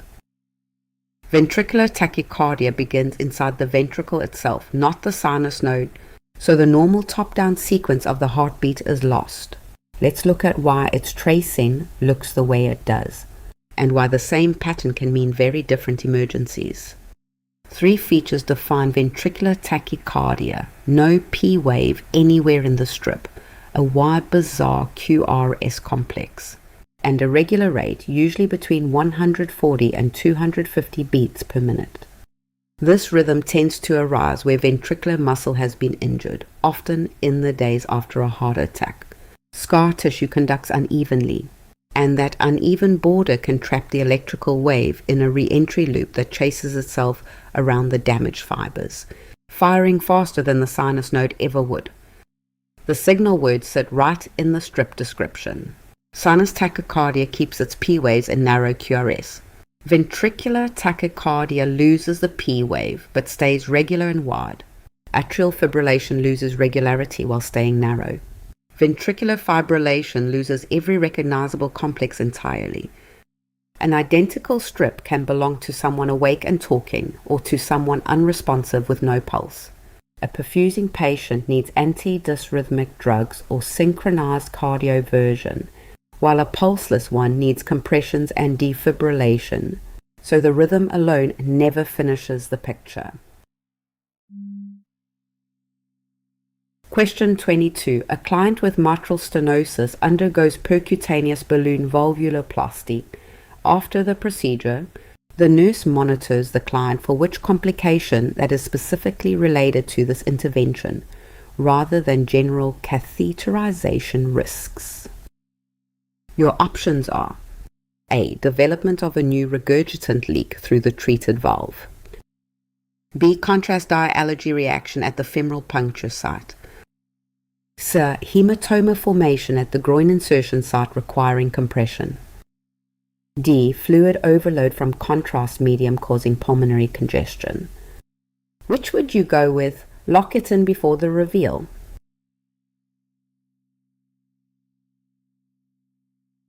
The correct answer is A.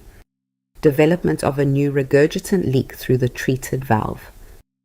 A is correct because after balloon valvuloplasty, the nurse specifically monitors for signs of a regurgitant valve, changes in cardiac rhythm, heart sounds, and cardiac output, because balloon inflation can tear the valve leaflets, converting stenosis to regurgitation.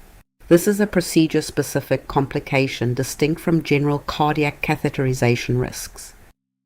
B is wrong because contrast dye allergy reactions are a standard post-catheterization concern for any contrast-enhanced procedure. Monitoring for allergic response is not unique to valvuloplasty and does not reflect the structural valve consequence that is specific to this procedure.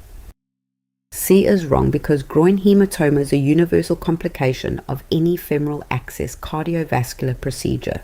It does not distinguish the valvuloplasty-specific risk, which targets the valve structure rather than the vascular access site.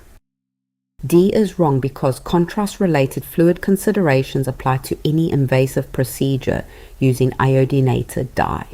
Pulmonary congestion from contrast volume is not a valvuloplasty-specific complication and is managed similarly across all catheterization procedures. Percutaneous balloon valvuloplasty threads a deflated balloon into a narrowed valve, usually the mitral valve stiffened by rheumatic disease, then inflates it to split the fused leaflets apart. This relieves the pressure overload caused by stenosis without opening the chest, restoring forward flow through a small puncture instead of major surgery. The balloon works by physically tearing apart the fused commissures where the leaflets meet, widening the opening so blood passes through more easily with each heartbeat. But that splitting force can tear valve tissue unevenly, especially if a leaflet is calcified or the balloon inflates asymmetrically. A torn leaflet edge can leave the valve unable to close, converting stenosis, a forward obstruction, into regurgitation, a backward leak with every contraction.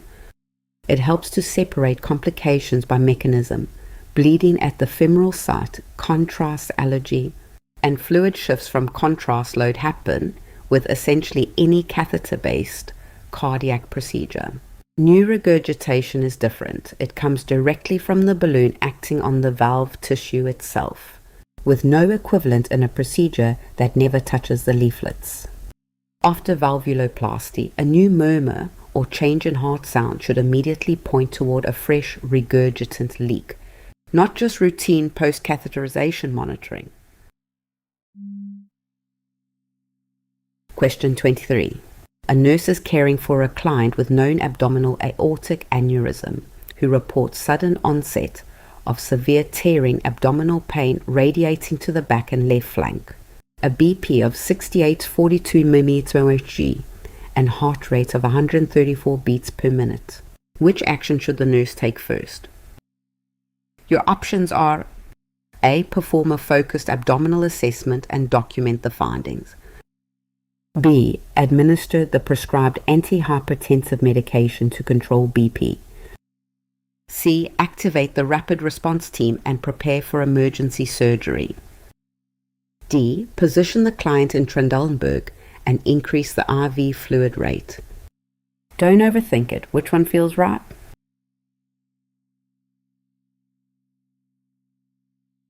The correct answer is C. Activate the rapid response team and prepare for emergency surgery.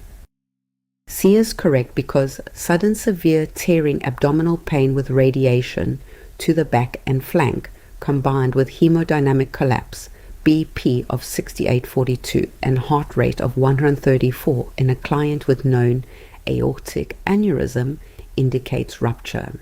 Activating the rapid response team and preparing for emergency surgical intervention is the immediate life-saving priority.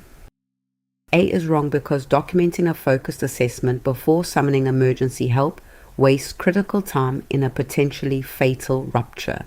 The hemodynamic signs of shock identify the emergency, and no further assessment data are needed before activating the emergency response.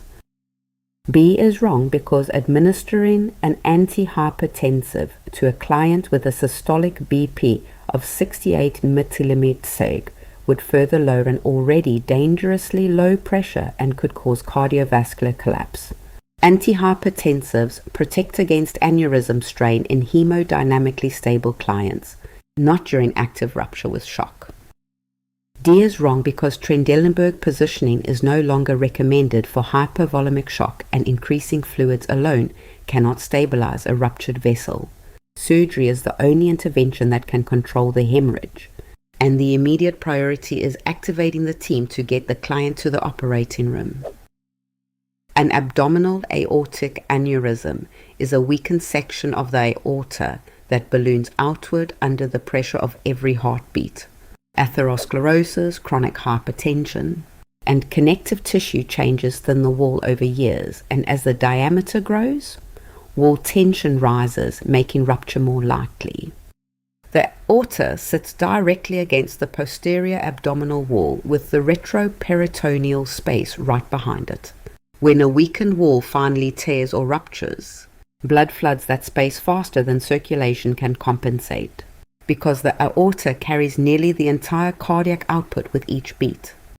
The clinical picture follows directly from the mechanism: tearing pain radiating to the back or flank, falling blood pressure, and a climbing heart rate as the body fights to preserve perfusion.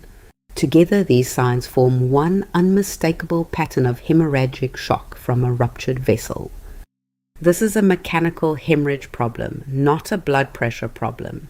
So a slow workup or medication to lower pressure only removes the small compensatory cushion keeping the client alive. Recognizing the pattern demands immediate escalation to surgery, since only surgery can stop the bleeding. When a known aneurysm meets sudden tearing, pain and shock, every minute spent elsewhere is a minute the vessel keeps bleeding. Question 20. A client is admitted to rule out myocardial infarction with chest pain that began 6 hours ago. Serial cardiac biomarkers are ordered. The nurse explains to the client that troponin is the most useful marker for confirming MI because it has which combination of characteristics? Your options are: A rises within 2 hours and normalizes within 24 hours, allowing rapid clearance. B rises within 6 hours and normalizes within 48 to 72 hours after infarction. C is nonspecific to cardiac tissue and can be elevated by skeletal muscle injury. D rises within 3 hours and remains elevated for up to 7 to 10 days after injury. Got a guess? Lock it in.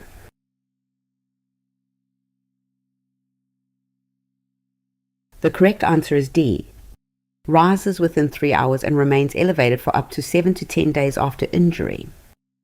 D is correct because troponin I is highly cardiac specific and rises within 3 hours of myocardial cell injury.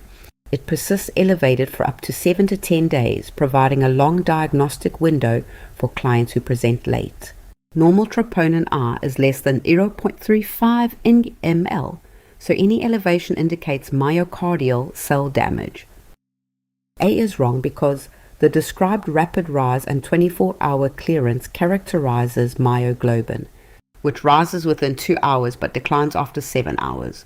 Myoglobin's short window and lack of cardiac specificity make it less useful for late presenting clients or for confirming infarction definitively. B is wrong because the 6-hour rise and 48 to 72-hour normalization describes CKMB isoenzyme kinetics, not troponin I. CKMB peaks at 18 hours and returns to normal within 48 to 72 hours, whereas troponin I persists much longer. C is wrong because cardiac troponin I is specifically derived from cardiac muscle and has minimal expression in skeletal muscle. This cardiac specificity is precisely what makes it the preferred biomarker over non-specific markers like total creatine kinase or myoglobin. When heart muscle cells die from lost blood flow, they rupture and spill proteins into the bloodstream that are never normally found there. Measuring these proteins over time lets clinicians confirm a heart attack instead of relying only on symptoms and the EKG. When a coronary artery closes off, the muscle cells downstream are starved of oxygen and rupture, spilling their internal proteins into the blood. Troponin E, creatine kinase MB, and myoglobin are the three markers drawn serially, and each one rises and clears on its own separate timeline. Serial samples are drawn because each protein takes a different amount of time to rise and to clear. So timing relative to symptom onset changes what one result can rule out. Myoglobin rises within 2 hours but clears within 7. Creatine kinase MB rises around 6 hours and normalizes in 2 to 3 days. And troponin I rises within 3 hours yet stays detectable for 7 to 10 days. The key nuance is that speed of rise and specificity to heart tissue are separate properties. Myoglobin rises fastest but leaks from any damaged muscle, so it says nothing specific about the heart, while troponin I is expressed almost exclusively by cardiac tissue, making it far more trustworthy despite appearing slightly later. That combination of strong cardiac specificity and the longest detection window is exactly why troponin I has become the reference marker against which creatine kinase MB and myoglobin are measured, especially useful for a client who delays seeking care. Question 25. A client with chronic heart failure on digoxin, furosemide, and spironolactone reports 2 days of anorexia, nausea, and seeing yellow halos around lights. Assessment reveals a heart rate of 46 beats per minute and a potassium level of 3.0 MEQL, which is the most accurate interpretation of this clinical picture. Your options are: A. Digoxin toxicity is present, potentiated by hypokalemia from the loop diuretic. B. Spironolactone is causing hyperkalemia that is producing the bradycardia. So, the visual changes indicate hypertensive retinopathy unrelated to medications. D. Hypokalemia from furosemide is causing PVCs requiring oral potassium replacement. Which one is it? Pause the video if you need more time.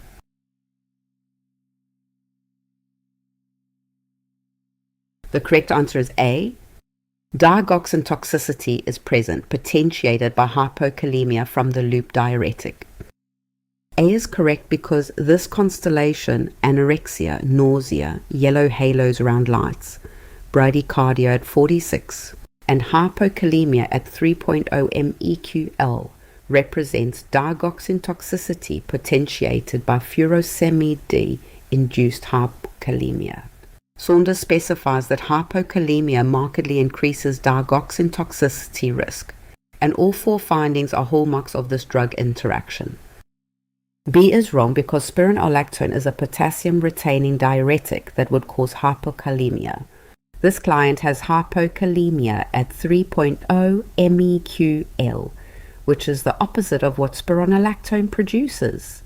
The bradycardia here is from digoxin toxicity, not from a potassium-elevating diuretic effect.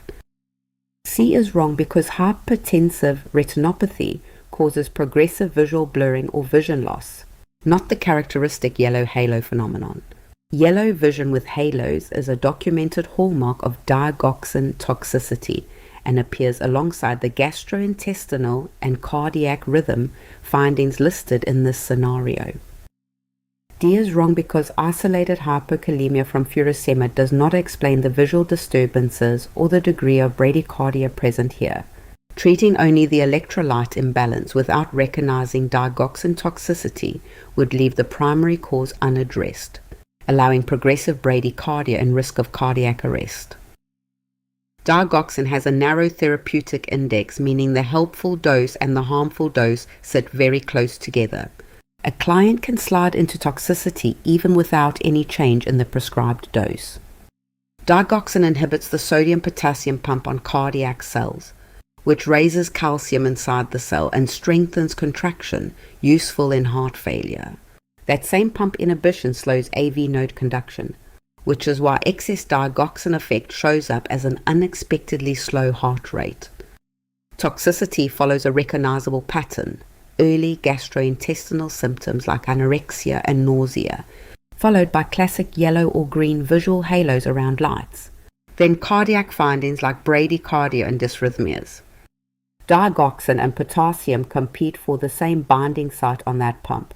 When potassium is low, often from a loop diuretic like furosemide wasting it in the urine, fewer potassium ions occupy the site, leaving digoxin free to bind more strongly than the blood level alone would suggest. Whenever a loop diuretic like furosemide shares a medication list with digoxin, consider low potassium a likely driver of toxicity. Always check the actual potassium value. It is low potassium, not high, that intensifies digoxin's effect. Question 26. A nurse is providing discharge instructions to a client with peripheral arterial disease about foot care. The client asks whether it is safe to soak the feet in warm water to improve circulation. Which nurse response reflects correct Saunders teaching for this client population?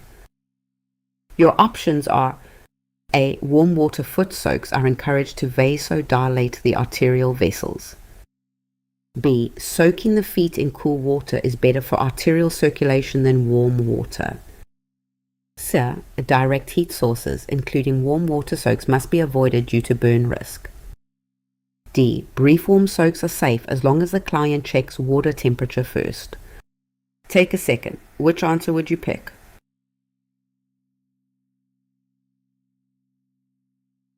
The correct answer is C. Direct heat sources, including warm water soaks, must be avoided due to burn risk. C is correct because Saunders specifies that clients with peripheral arterial disease must never apply direct heat to the lower limbs. Including warm water soaks, decreased peripheral sensation from chronic ischemia prevents reliable temperature detection, creating burn risk even from seemingly mild heat sources. A is wrong because encouraging warm water soaks contradicts the PAD safety guideline. Decreased sensation in ischemic limbs prevents reliable temperature detection, and even mildly hot water can cause a burn before the client recognizes it as dangerous. Vasodilation does not outweigh the thermal injury risk. B is wrong because neither warm nor cool soaks are generally recommended as routine foot care for PAD clients. More importantly, the critical teaching point is the absolute prohibition on direct heat, not a comparison between water temperatures. D is wrong because no temperature check is reliable enough to protect a client whose peripheral sensation is already impaired by ischemia. The inability to accurately detect dangerous temperatures is precisely why all direct heat must be avoided. The safety check itself is unreliable in this population. Peripheral arterial disease narrows the arteries feeding the legs and feet, leaving those tissues chronically starved of oxygen-rich blood. That same chronic ischemia damages the nerves, and one of the earliest casualties is accurate temperature sensing. Nerve endings that detect heat need good blood flow to work properly. When circulation is chronically reduced, the threshold for feeling heat shifts, so a dangerously hot temperature may only feel mildly warm or may not register at all. Warm water doesn't open a narrowed artery deep in the leg, it only raises skin temperature. Without reliable nerve feedback, that heat can cause a burn long before any discomfort is felt. Positioning the legs dependent, walking programs, and avoiding nicotine genuinely improve arterial flow. Warm water does not. So in a limb that can't sense the danger, The safest teaching is a blanket rule, no direct heat at all. In peripheral arterial disease, the real threat is lost protective sensation, not something uniquely harmful about warmth. That's why direct heat, including a warm foot soak, should always be avoided entirely. Question 20. A nurse assesses a client 18 hours after left femoropopliteal bypass graft surgery and finds the left leg is warm with palpable pedal pulse, mildly red and slightly edematous. The right leg is unchanged from preoperatively. How should the nurse interpret these left leg findings? Your options are: A. The redness suggests early postoperative wound infection at the graft site. B. The edema combined with redness indicates deep vein thrombosis forming on the left. C.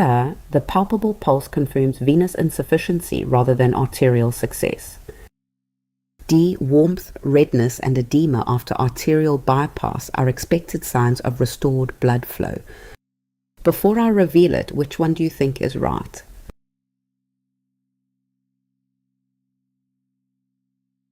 The correct answer is D. Warmth, redness, and edema after arterial bypass are expected signs of restored blood flow. D is correct because after arterial bypass surgery, warmth, redness, and edema in the revascularized extremity are expected findings of restored blood flow to previously ischemic tissue. Saunders identifies these as normal postoperative outcomes of arterial revascularization, rather than signs of infection or thrombosis. A is wrong because postoperative wound infection would present with localized incision line redness, purulent drainage, fever, and elevated white cell count. The diffuse warmth, redness, and swelling distributed throughout the limb after arterial revascularization reflects reperfusion, not infection. B is wrong because early postoperative DVT would typically manifest as calf or thigh tenderness, localized warmth, and unilateral swelling without the limb-wide redness associated with arterial reperfusion. A palpable pedal pulse further supports arterial success rather than venous obstruction. C is wrong because a palpable pedal pulse after femoropopliteal bypass confirms successful arterial revascularization, not venous insufficiency. Venous disease does not cause absent pedal pulses. Arterial occlusion does. The restored pulse is a positive indicator of surgical success, not a venous diagnosis. After an arterial bypass graft restores blood flow, the limb goes through a predictable set of changes as it adjusts to circulation it hasn't had in some time. Chronically underperfused tissue develops dilated capillaries and inflammatory readiness. When flow suddenly returns, the limb becomes warmer, redder, and mildly swollen, while a pulse that was weak or absent before surgery becomes palpable. Direct evidence the graft is working. The graft reconnects healthy artery above and below the blocked segment, and once it's patent, blood rushes into a capillary bed that adapted to low oxygen by staying dilated, producing the warmth, redness, and swelling we now expect to see. Infection localizes along the incision with drainage and fever developing over days, and a deep vein clot causes tenderness and swelling in one region, not the whole limb. A pale, cool, pulseless limb after surgery means graft failure, the opposite of reperfusion and a true emergency. A limb moving toward warmth, color, and stronger pulses is doing exactly what a successful bypass is supposed to do, while one moving toward pallor and pulselessness demands immediate action. Question 28. A client with type 2 diabetes managed with oral medications is scheduled for cardiac catheterization in the morning. The nurse reviews the medication administration record and identifies which specific oral anti-diabetic agent that must be withheld 24 hours before the procedure and for 48 hours afterward.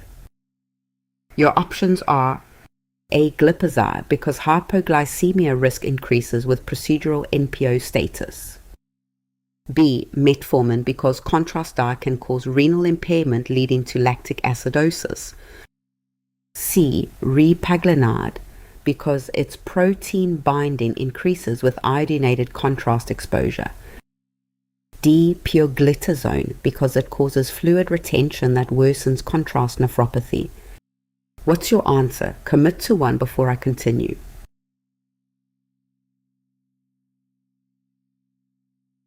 The correct answer is B. Metformin, because contrast dye can cause renal impairment leading to lactic acidosis. B is correct because metformin is withheld 24 hours before cardiac catheterization and for 48 hours after, because iodinated contrast medium can impair renal function. If the kidneys are compromised, metformin accumulates in the blood, creating risk of potentially fatal lactic acidosis. Renal function must be assessed before the medication is restarted. A is wrong because glipizide may be held on the morning of the procedure due to NPO status and hypoglycemia concern, but there is no established indication to withhold it 24 hours before and 48 hours after based on a specific contrast drug interaction. C is wrong because repaglinide has no documented interaction with iodinated contrast that requires the extended pre- and post-procedure withholding period. The unique concern about metformin and lactic acidosis in the context of contrast-induced nephropathy is specific to the bictrinide class. D is wrong because pioglitazone is associated with fluid retention as an adverse effect, but there is no established protocol to withhold it specifically around cardiac catheterization with contrast. The contrast-related withholding standard applies to metformin, not to thiazolidinediones. Metformin controls blood sugar by lowering liver glucose production and improving insulin response, and it depends entirely on healthy kidneys to clear it from the bloodstream. That single dependency is the root of a specific danger whenever contrast dye enters the picture. Iodinated contrast dye can injure kidney tubular cells, especially in clients with pre-existing kidney impairment, dehydration, or reduced renal blood flow, causing contrast-induced nephropathy. Because metformin relies on those same kidneys for clearance, injury there lets the drug and its natural lactate byproduct accumulate, risking a rare but serious complication called lactic acidosis. Normally the kidneys efficiently clear both metformin and the lactate it naturally produces. But if contrast dye jams that exit door, even a brief dip in kidney function traps the drug inside, letting lactate climb to dangerous levels. This is why metformin is withheld about 24 hours before a contrast procedure and 48 hours after, covering the exact window when silent kidney injury is most likely. A creatinine level confirms renal function has returned to baseline before the medication restarts. Other diabetes drugs like sulfonylureas may be held simply for fasting-related hypoglycemia risk. But metformin's hold is different. It's a targeted, mechanism-based precaution against renal failure compounding lactate buildup. Question 29. A client on continuous IV heparin for 6 days after cardiac surgery now has a platelet count of 62,000 per microliter, down from 230,000 on admission, and has developed a new right subclavian DVT despite therapeutic APTT levels. Which complication should the nurse prioritize in clinical reasoning? Your options are A. Heparin-induced thrombocytopenia with thrombosis requiring heparin discontinuation. B. Disseminated intravascular coagulation from postoperative infection and sepsis. C. Post-surgical platelet consumption expected after extensive bypass procedure. D. Warfarin-induced skin necrosis from concurrent bridge anticoagulation therapy. Pick one. Trust your gut. Here's your chance to test yourself.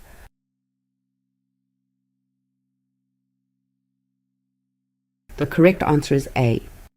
Heparin-induced thrombocytopenia with thrombosis requiring heparin discontinuation. A is correct because heparin-induced thrombocytopenia with thrombosis, HUT, presents 5 to 10 days into heparin therapy with a significant platelet count drop and paradoxical new thrombosis despite therapeutic heparin. The simultaneous thrombocytopenia and new DVT while on heparin is the defining pattern of HIT, requiring immediate discontinuation of all heparin products and switching to an alternative anticoagulant. B is wrong because DIC causes simultaneous microvascular thrombosis and systemic hemorrhage with laboratory findings of elevated D-dimer, low fibrinogen and prolonged clotting times. The isolated new focal DVT without bleeding in the heparin context points to HIT rather than the widespread consumptive coagulopathy of DIC. C is wrong because post-surgical platelet consumption is typically mild, resolves within days, and does not produce new thrombosis. A drop from 230,000 to 62,000 over 6 days concurrent with new clot formation is not the expected trajectory of surgical platelet consumption. D is wrong because warfarin-induced skin necrosis is a rare complication of warfarin initiation in protein C deficient clients. This client is on heparin, not warfarin, so the warfarin skin necrosis mechanism does not apply. The clinical picture described is specific to heparin and its immunological platelet activating effect. Heparin-induced thrombocytopenia is an immune reaction where antibodies form against a complex of heparin and platelet factor IV, a protein on the platelet surface. Instead of destroying platelets outright, these antibodies activate them, causing aggregation and clotting. This is the paradox: a falling platelet count and new blood clots occurring at the same time, even while the client is fully anticoagulated on heparin. Antibodies bind the heparin platelet factor IV complex on the platelet surface, activating rather than destroying the platelets, and activated platelets aggregate to promote clotting. The pattern typically emerges 5 to 10 days after heparin exposure begins.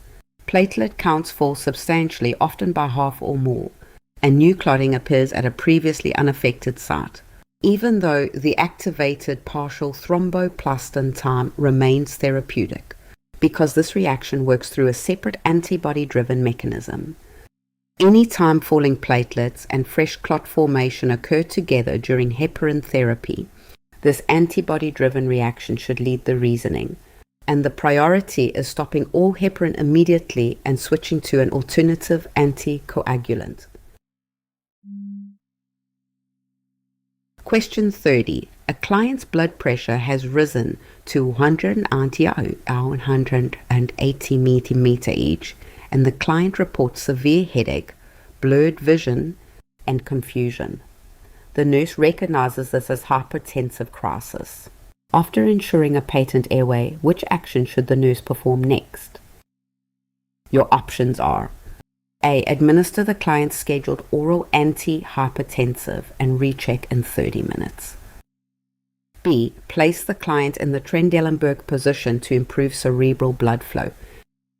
C. Administer prescribed IV antihypertensive medication and monitor BP every 5 minutes.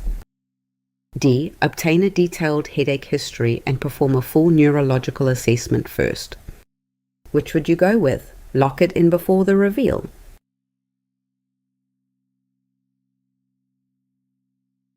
The correct answer is C. Administer prescribed IV antihypertensive medication and monitor BP every 5 minutes. C is correct because hypertensive crisis with systolic above 180 midterm HIG and diastolic above 120 meets H reads, and end organ symptoms requires immediate IV antihypertensive therapy. Saunders specifies monitoring blood pressure every 5 minutes during IV administration to guide titration and prevent overcorrection. The brain, heart, and kidneys are at risk from ongoing extreme pressure. A is wrong because oral antihypertensives act too slowly for a hypertensive crisis with active neurological symptoms. A 30-minute wait allows ongoing cerebral and renal damage. IV medications provide the rapid, titratable response needed when organ damage is occurring. B is wrong because the Trendelenburg position increases venous return and would elevate an already dangerous blood pressure. This position is used for hypotensive states. In hypertensive crisis, the head of the bed should be elevated at 45 degrees, not lowered. D is wrong because a detailed headache history and full neurological assessment delay the immediate pharmacological intervention needed to prevent stroke, renal failure, or cardiac injury. Brief targeted assessment proceeds concurrently with treatment initiation, not before it. A hypertensive crisis isn't just a very high number, it's severely elevated blood pressure combined with proof that organs are being damaged right now. That combination is what separates a true emergency from a reading that simply needs adjustment. The brain, heart, and kidneys all depend on a narrow, tightly regulated range of blood flow. When pressure surges beyond that range, the brain's vessels struggle to auto-regulate, causing headache, blurred vision, confusion, or even bleeding. The heart strains against sudden resistance, risking failure or ischemia, and the kidney's delicate filtering vessels can suffer lasting damage within hours. Because organ damage is happening in real time, treatment must match that urgency with intravenous medication rather than an oral one. Since oral drugs take too long to absorb, IV therapy works immediately, can be titrated minute by minute, and requires blood pressure checks as often as every 5 minutes to avoid dropping pressure too fast. Positioning and sequencing matter. Lowering the head of the bed raises pressure further, so the head should be elevated instead. And treatment should never wait for a lengthy history or exam, only a brief. Focused assessment happens alongside the intervention, since delay risks permanent organ injury. The cleanest way to tell a crisis apart from simple uncontrolled hypertension is asking whether organ damage is actively occurring. If it is, the response is fast intravenous treatment and frequent monitoring, not oral medication, not delay, and not a positioning change that makes things worse. Question 31. A nurse is preparing to give a bed bath to a client hospitalized with active pulmonary tuberculosis. Which specific combination of personal protective equipment does Saunders specify the nurse should wear for this care activity? Your options are A. Surgical mask and gloves as standard airborne precautions. B. Face shield and gown without a respirator since the client is medicated. C. N95 respirator with protective eyewear and no gown needed. D. Particulate respirator, gown and gloves for this contact situation. Don't overthink it. Which one feels right?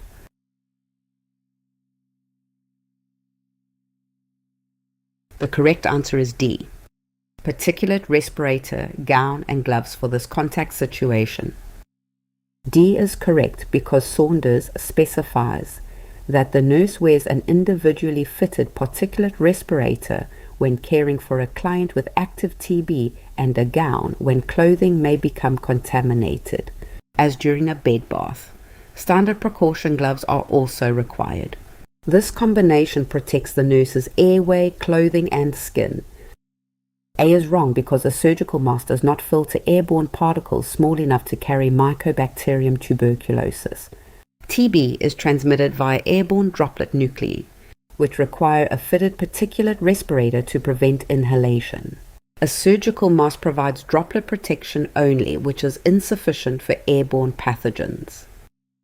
B is wrong because a face shield with gown, but without a particulate respirator, leaves the most critical protection gap, the airway. A face shield protects the mucous membranes of the face, but does not filter the fine airborne droplet nuclei carrying Mycobacterium tuberculosis, which require a fitted particulate respirator. C is wrong because protective eyewear without a gown is insufficient when clothing contamination is likely during a bed bath. The gown is specifically indicated during care activities that may result in the nurse's clothing becoming soiled with potentially infectious body secretions. Choosing protective equipment isn't about disease severity. It's about matching a barrier to the exact path an organism travels to reach the next person. Contact organisms travel on hands and surfaces, so gown and gloves interrupt them. Droplet organisms ride larger particles that fall within a few feet, so a surgical mask suffices. Airborne organisms float throughout a room, requiring a fitted respirator plus negative pressure ventilation. And tuberculosis belongs in this hardest category. A surgical mask is a loose loop of fibers with visible gaps built to catch large droplets, not fine aerosols. A particulate respirator uses dense filtering material and a seal individually fit tested to one wearer's face, which is why an unfit tested respirator can leak just like a surgical mask. The common trap is picturing tuberculosis precautions as just a special mask.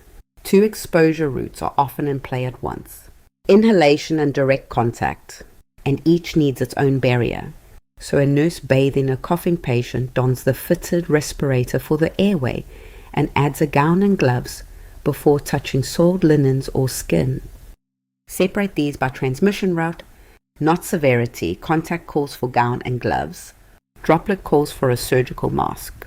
And airborne organisms like tuberculosis always need the fitted respirator and negative pressure, with contact gear layered on whenever the task risks soiling skin or clothing.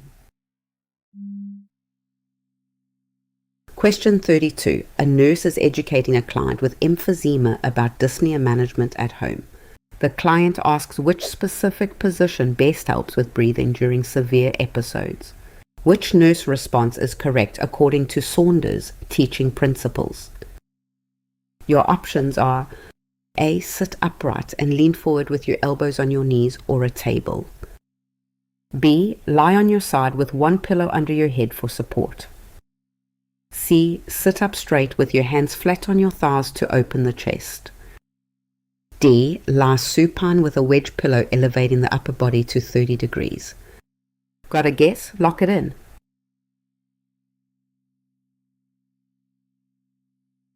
The correct answer is A. Sit upright and lean forward with your elbows on your knees or a table.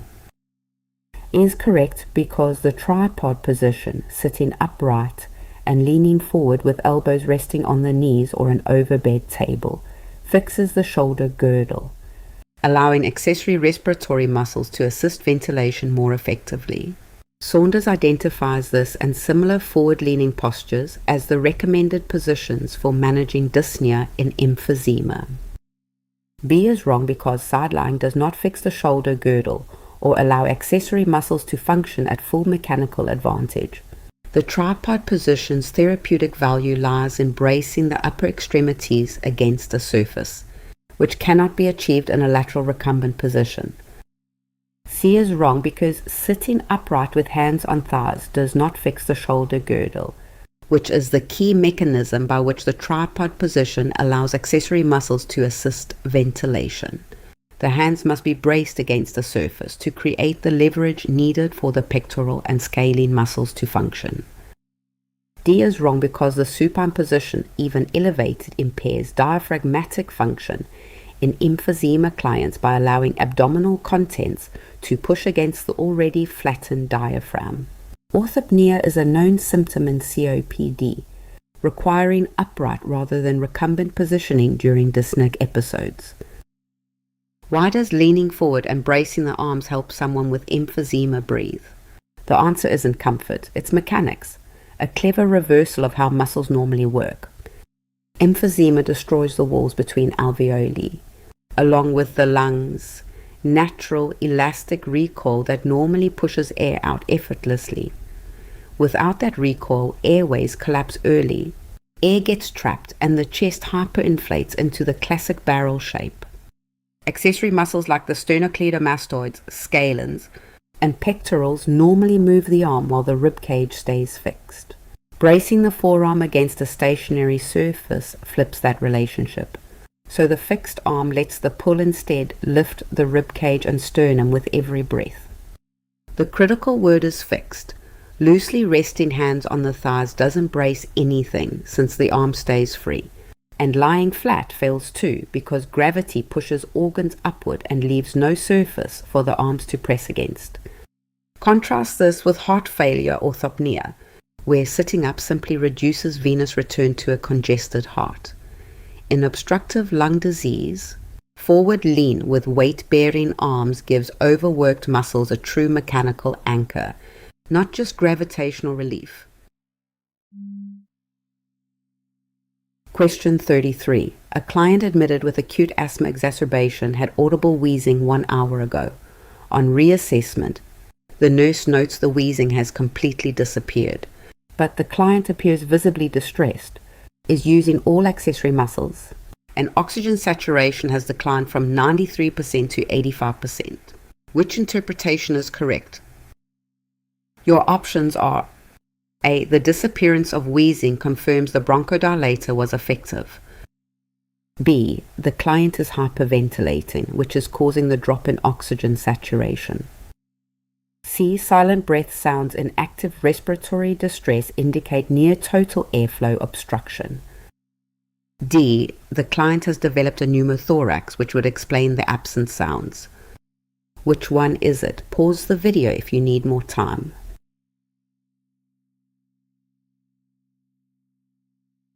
The correct answer is C. Silent breath sounds in active respiratory distress indicate near total airflow obstruction. C is correct because wheezing requires airflow through narrowed airways. When obstruction becomes so severe that virtually no air moves, wheezing disappears, but this is not improvement. Saunders identifies silent breath sounds during an acute asthma attack as a life-threatening sign associated with impending respiratory failure and status asthmaticus. He is wrong because effective bronchodilator treatment would increase airflow, producing audible sounds and improving saturation. Disappearing wheezing paired with worsening saturation and increased respiratory effort indicates obstruction has worsened to the point of near airlessness. Not that the treatment worked. B is wrong because hyperventilation increases minute ventilation and would raise rather than decrease oxygen saturation. The declining saturation combined with visible respiratory distress confirms genuine gas exchange failure, not an artifact of breathing pattern. D is wrong because pneumothorax would cause absent sounds unilaterally with sharp chest pain, tracheal deviation, and sudden onset. The clinical scenario describes a client in an ongoing asthma exacerbation with bilateral distress and prior wheezing that has now gone silent bilaterally.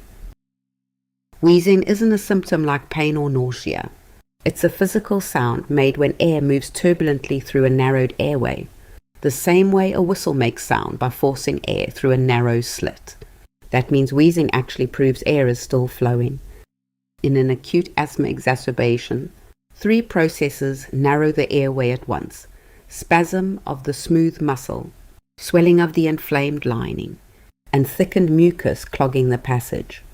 Early on, as these worsen, turbulence and wheeze loudness both increase, which is why clinicians use wheeze as a rough marker of obstruction.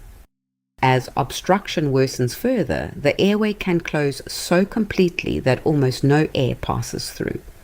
With no meaningful flow, there's no turbulence left to create sound, so the wheeze vanishes. Not because breathing improved, but because obstruction became critical. A wheeze that quiets because treatment worked looks nothing like one that vanishes from critical obstruction, even though the sound disappears either way. Successful treatment brings less effort and rising saturation, while worsening obstruction brings heavier accessory muscle use and falling saturation, since gas exchange is failing. Whenever a previously wheezing client goes quiet while distress worsens, that silence signals airflow dropping towards zero, not resolution. Remember, a wheeze requires flow to exist, so its vanishing is reassuring only when breathing eases alongside it and ominous when it doesn't. Question 34. A client hospitalized with active tuberculosis has been on anti-TB medications for 3 weeks and asked when it will be appropriate to return to their job teaching elementary school. The nurse's response should be based on which criterion from Saunders' discharge guidelines. Your options are: A. Return to work is permitted after 2 to 3 weeks of medication therapy. B. The client can return once the chest X-ray shows no new infiltrates. C. 1 negative sputum culture is sufficient to allow return to the community. D. 3 consecutive negative sputum cultures must be obtained before returning to work. Take a second. Which answer would you pick?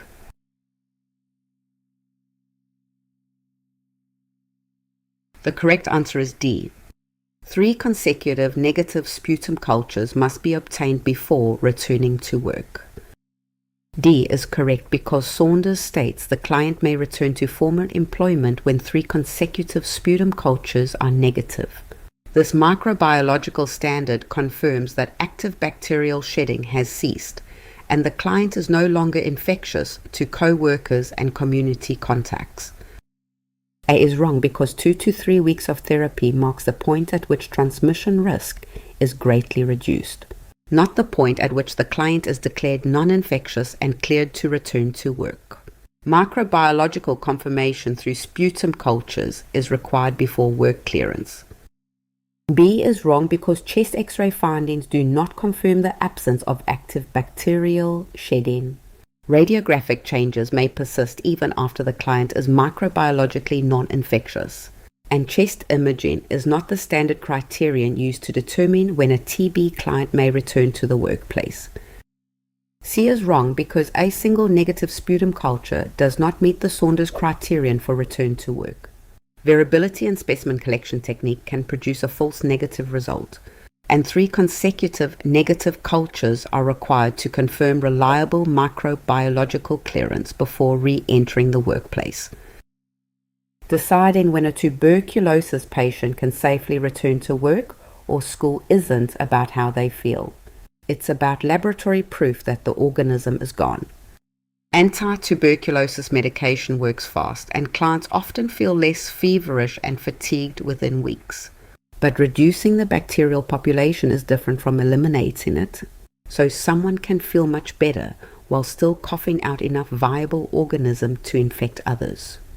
Tuberculosis spreads through droplet nuclei released when a person coughs, talks, or sings, and these can remain suspended and infectious for a long time. A sputum culture tests the actual respiratory sample to see whether living, culturable bacteria remain, directly measuring transmission risk rather than symptoms. A single negative culture could easily be a fluke of sampling rather than true clearance. Since collection technique varies, disease is patchy through the lung, and shedding itself comes and goes. Requiring 3 consecutive negative cultures builds in enough redundancy to make false reassurance unlikely. Clinical improvement, like less fever and better imaging, shows the body responding to treatment. Only microbiological clearance, 3 consecutive negative sputum cultures, confirms someone is truly safe to return to a classroom, workplace, or shared space. Question 35. A client develops sudden pleuritic chest pain, tachycardia at 124 beats per minute, respiratory rate of 32 breaths per minute, and oxygen saturation of 88% following 3 days of bed rest after knee replacement surgery. The nurse suspects pulmonary embolism and immediately notifies the rapid response team. Which action should the nurse perform next? Your options are: A. Elevate the head of the bed and prepare to administer supplemental oxygen. B. Obtain a 12-lead ECG and transmit to the cardiologist on call immediately. C. Apply bilateral sequential compression devices to prevent further DVT. D. Place the client supine and prepare for immediate chest tube insertion. Before I reveal it, which one do you think is right?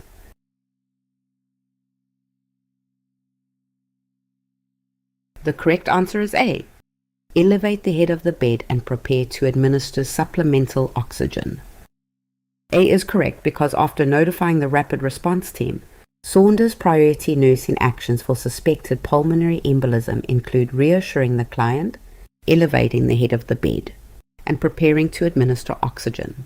Head of bed elevation reduces respiratory work, and supplemental oxygen addresses the hypoxia from impaired gas exchange across the embolized vessels.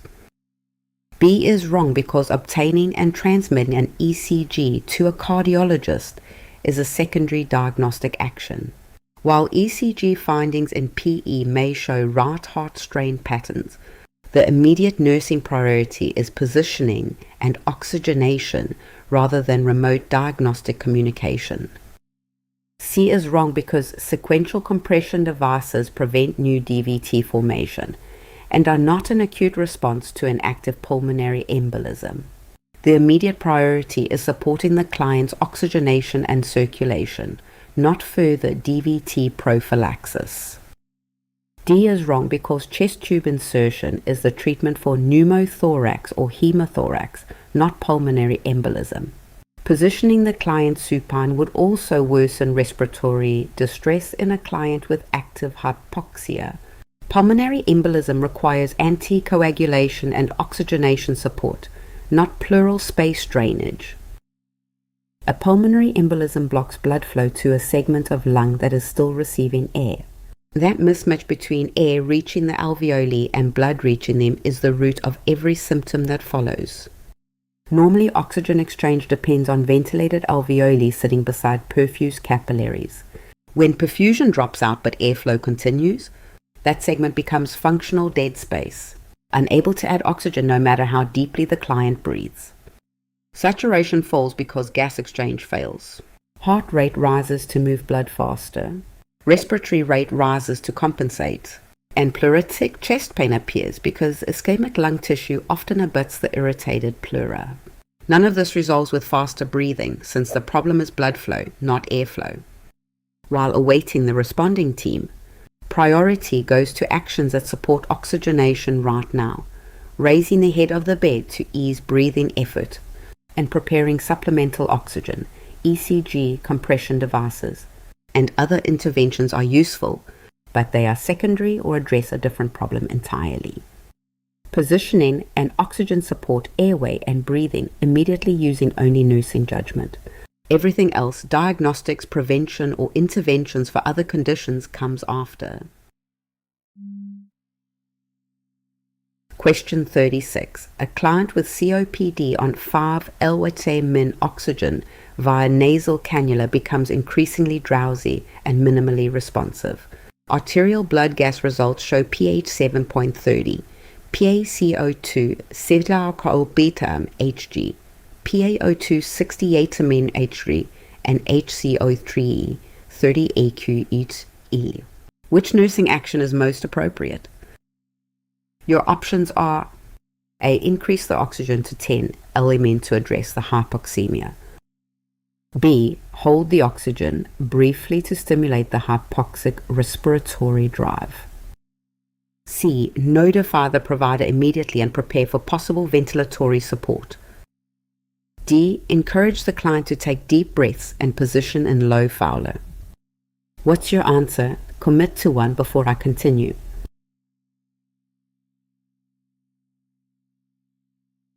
The correct answer is C. Notify the provider immediately and prepare for possible ventilatory support. C is correct because this ABG shows respiratory acidosis with CO2 retention, PaCO2 74, and decreasing level of consciousness, indicating CO2 narcosis in a COPD client.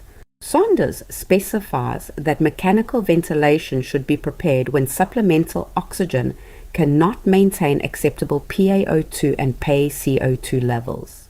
The provider must be notified immediately for this deteriorating situation.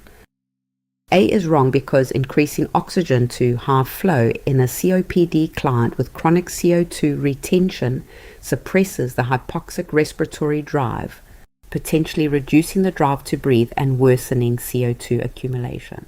Low-flow oxygen titrated to ABG values is the standard for COPD management. B is wrong because withdrawing all oxygen would cause dangerous hypoxia in a client with an already compromised PaO2.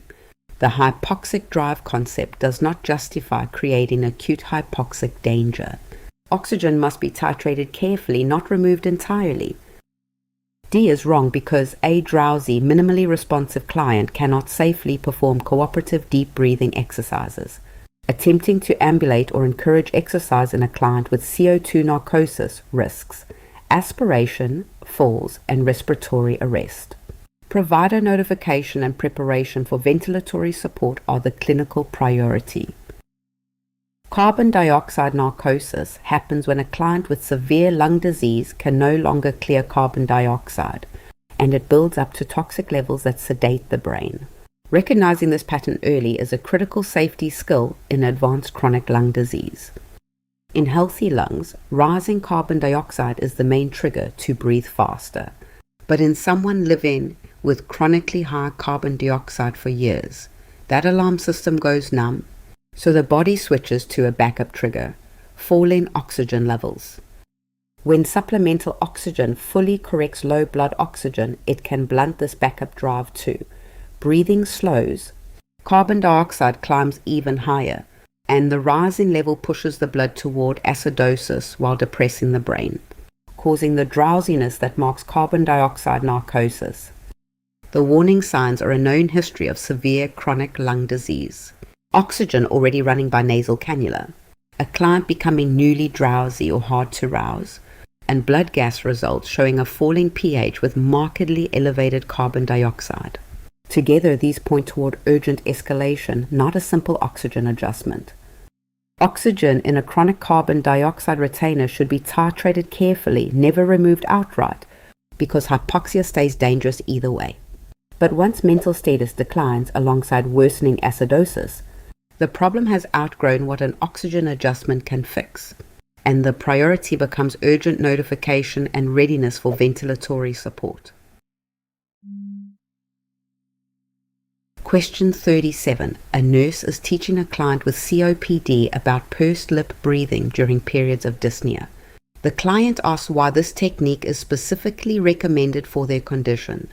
Which explanation by the nurse is most accurate? Your options are: A. It slows the heart rate, reducing the cardiac workload that worsens breathlessness. B. It prevents rapid air entry during inspiration, protecting damaged lung tissue. C. It controls the rate of exhalation and helps mobilize trapped mucus from the bronchi. D. It increases airway pressure during exhalation, keeping small airways open longer. Pick one. Trust your gut. Here's your chance to test yourself.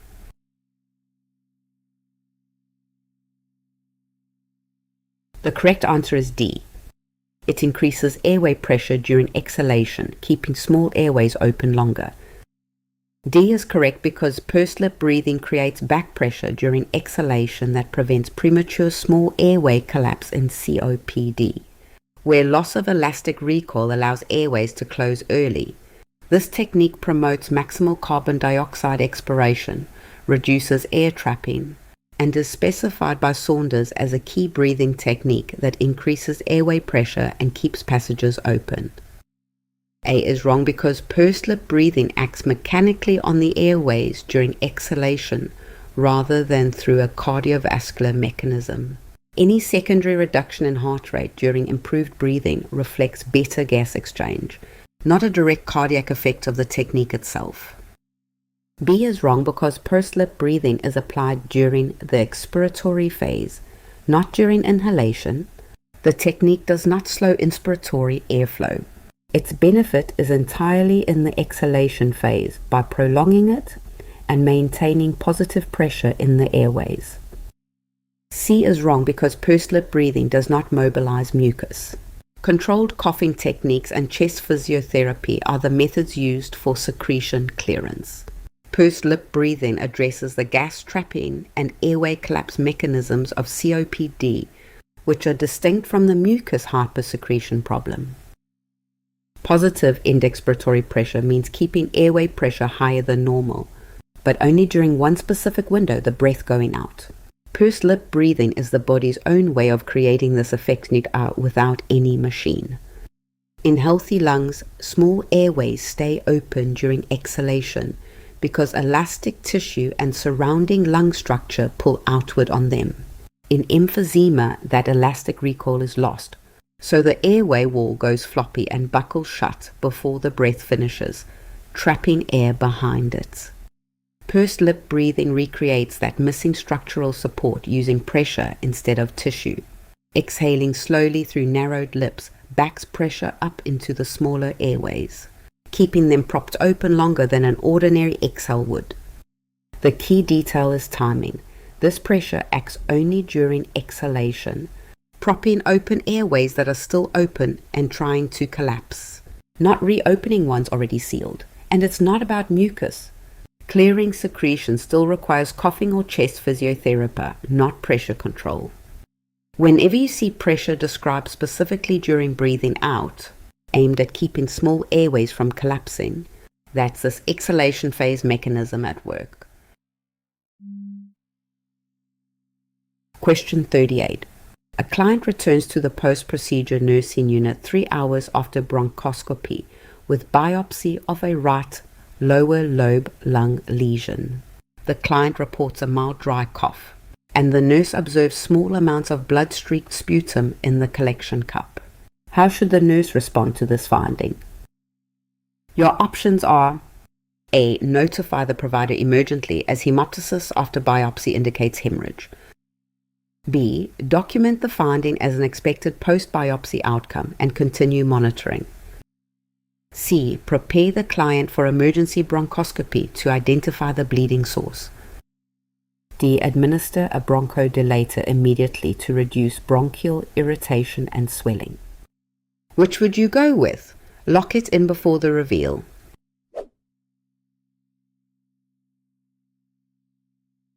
The correct answer is B. Document the finding as an expected post-biopsy outcome and continue monitoring. B is correct because after bronchoscopy with biopsy, blood-streaked sputum is an expected finding for several hours because of tissue trauma from the procedure. Saunders confirms this is a normal post-biopsy occurrence requiring monitoring rather than emergency escalation. Frank hemorrhage, hemodynamic changes, or significant bleeding would warrant provider notification. A is wrong because blood-streaked sputum in the first hours after airway tissue biopsy is a predictable procedural consequence, not a sign of active hemorrhage requiring emergency notification. Frank blood with increasing volume or hemodynamic instability would change the clinical priority. C is wrong because mild blood streaking in the recovery period from bronchoscopy does not indicate a bleeding source requiring re-examination. Emergency bronchoscopy is a major procedure reserved for significant uncontrolled bleeding, not for the normal tissue seepage following a biopsy. D is wrong because blood-streaked sputum from biopsy trauma is not caused by bronchospasm, and bronchodilators do not address post-biopsy bleeding. Administering unnecessary medication for an expected normal finding creates drug administration risk without clinical benefit. Any biopsy cuts through small capillaries, so little bleeding at the site isn't a complication. It's an expected part of healing. Understanding why starts with how the body seals a torn vessel. The moment a vessel tears, platelets clump into a temporary plug. Then the coagulation cascade weaves a durable fibrin mesh around it over the following hours. Until that sealing finishes, a small amount of oozing is completely normal, showing up in the airway as streaks of blood mixed into sputum. The trap is treating any visible blood as an emergency, when what actually matters is the pattern.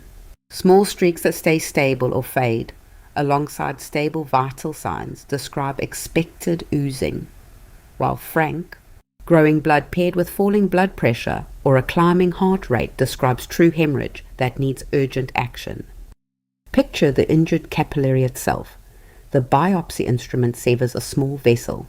Platelets rush in to form a plug, and fibrin mesh reinforces it until the site is fully sealed. This is exactly what's happening beneath that streak of blood-tinged sputum. A small stable streak with normal vitals hours after biopsy is healing as expected and calls for continued monitoring. A large or growing volume of frank blood or any change in vital signs calls for immediate escalation instead. Question 39. A hospitalized client with active pulmonary tuberculosis requires transport to radiology for a chest X-ray.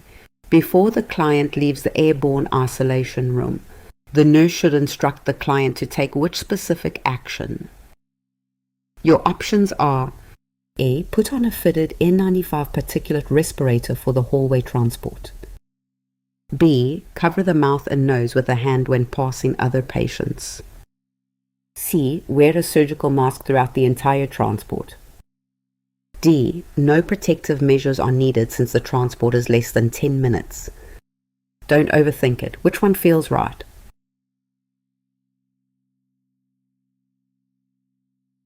The correct answer is C. Wear a surgical mask throughout the entire transport. C is correct because Saunders specifies that when a client with active TB must leave the isolation room for a procedure or test, the client should wear a surgical mask during transport. The mask contains the client's exhaled droplet nuclei and prevents TB-containing air from entering the corridor and potentially reaching other vulnerable patients. A is wrong because the fitted particulate respirator is the protective equipment worn by healthcare workers to protect themselves from inhaling the client's droplet nuclei. The client wears a surgical mask to contain the exhaled organisms, not the filtration respirator designed for the wearer's inhalation protection. B is wrong because covering the mouth with a hand provides completely inadequate containment of airborne droplet nuclei, which are extremely small and remain suspended in air. Hand washing removes contact contaminants. It does nothing to contain the fine, infectious aerosols produced by breathing and speaking. D is wrong because the duration of transport does not determine the mask requirement. TB droplet nuclei remain viable and suspended in corridor air for a prolonged period after the client passes through. Even brief unmasked transport exposes hallway air to infectious organisms that endanger subsequent passers-by. Two barriers stand between a person and an infectious respiratory particle, and they are not interchangeable. One captures particles at the source before they escape into shared air. The other filters particles already floating in the air before someone inhales them. A negative pressure isolation room manages air within its walls, pulling it inward and filtering it before venting. The moment an infectious client is wheeled into a public hallway or elevator, that protection disappears, and every cough or breath releases the same droplets into shared air. A surgical mask on the client traps moisture-laden droplets right at the source before they disperse. A fitted respirator on staff filters fine, already dispersed particles from the air before they reach someone else's airway. Capturing droplets at short range is mechanically easier than filtering scattered nuclei from a distance. The clean rule is asking whose face the equipment sits on. The client wears a surgical mask to contain what they exhale. Staff and bystanders wear fitted respirators to filter what they inhale, and that mask stays on for the entire transport through the corridor and elevator. Duration is not the deciding factor, since droplet nuclei linger well past a few minutes of transport. Whoever generates the risk wears the containment device, and whoever avoids inhaling it wears the filtration device. Question 40. A client develops sudden pleuritic chest pain, dyspnea, tachycardia at 116 beats per minute, and oxygen saturation of 87% following hip fracture repair 3 days ago. D-dimer is markedly elevated. The provider suspects pulmonary embolism. Which diagnostic test is currently identified by Saunders as the preferred method to confirm pulmonary embolism? Your options are: A. Computed tomography, pulmonary angiography with contrast, dye injection. B. Ventilation perfusion lung scan as the gold standard for all clients. C. Pulmonary angiography via catheter as the most definitive test available. D. Arterial blood gas analysis confirming hypoxemia and respiratory alkalosis.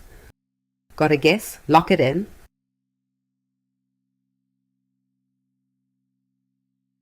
The correct answer is A. Computed tomography, pulmonary angiography with contrast dye injection. A is correct because computed tomography, pulmonary angiography is described by Saunders as the preferred diagnostic test for pulmonary embolism. It directly visualizes the pulmonary arteries and detects filling defects from emboli using contrast dye. The VQ scan is used only when contrast is contraindicated, such as with allergy or severe renal insufficiency. B is wrong because the VQ scan is not the gold standard for all clients. It is reserved for situations where CTPA cannot be performed safely due to contrast allergy or inadequate renal function. When CTPA is available and the client can receive contrast, it is the preferred method.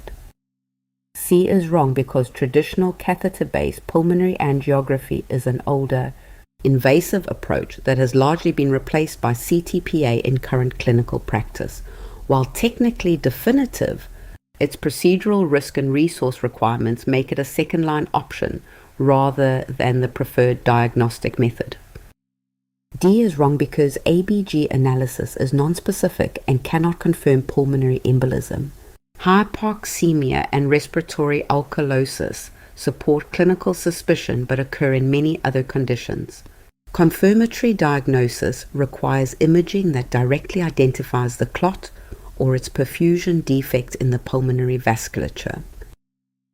Confirming a pulmonary embolism means actually seeing the obstruction, not just interpreting symptoms or blood tests that only hint at a clot somewhere in the lungs.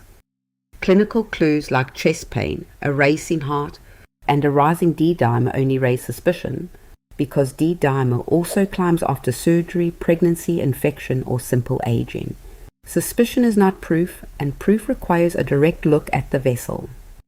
Contrast dye injected into a vein travels through the right heart and arrives in the pulmonary arteries within seconds, timed precisely to the scan.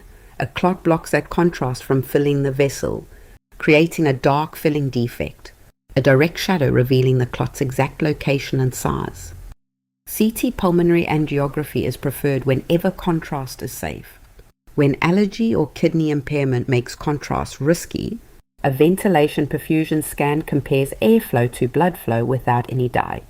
Catheter-based angiography remains available but is reserved for rare cases, while D-dimer and blood gas values never confirm the diagnosis alone. Whether it's a cancer patient with sudden pleuritic pain and a filling defect on scan, the principle holds symptoms and labs raise suspicion, but only direct vessel imaging confirms a pulmonary embolism. Question 41. A client with community-acquired pneumonia has bilateral lower lobe bronchi, purulent sputum production, oxygen saturation of 91% and temperature of 38.9 C. Which combination of nursing interventions is the priority to address airway clearance and the underlying infection simultaneously? Your options are: A. Restrict oral fluids to decrease sputum production and apply ice pack for fever. B. Perform nasotracheal suctioning every 2 hours and restrict all visitors from the room. C. Initiate contact isolation, administer bronchodilators, and restrict the client to bed rest. D. Administer prescribed antibiotics, encourage fluids to 3L daily, and promote coughing and repositioning. Which one is it? Pause the video if you need more time.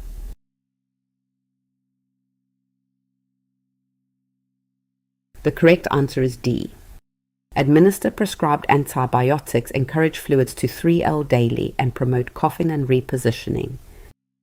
D is correct because Saunders' priority interventions for pneumonia include administering prescribed antibiotics for the causative organism, encouraging up to 3 liters of fluid daily to thin secretions, and promoting coughing, deep breathing, and frequent repositioning to mobilize and drain secretions from affected lung segments.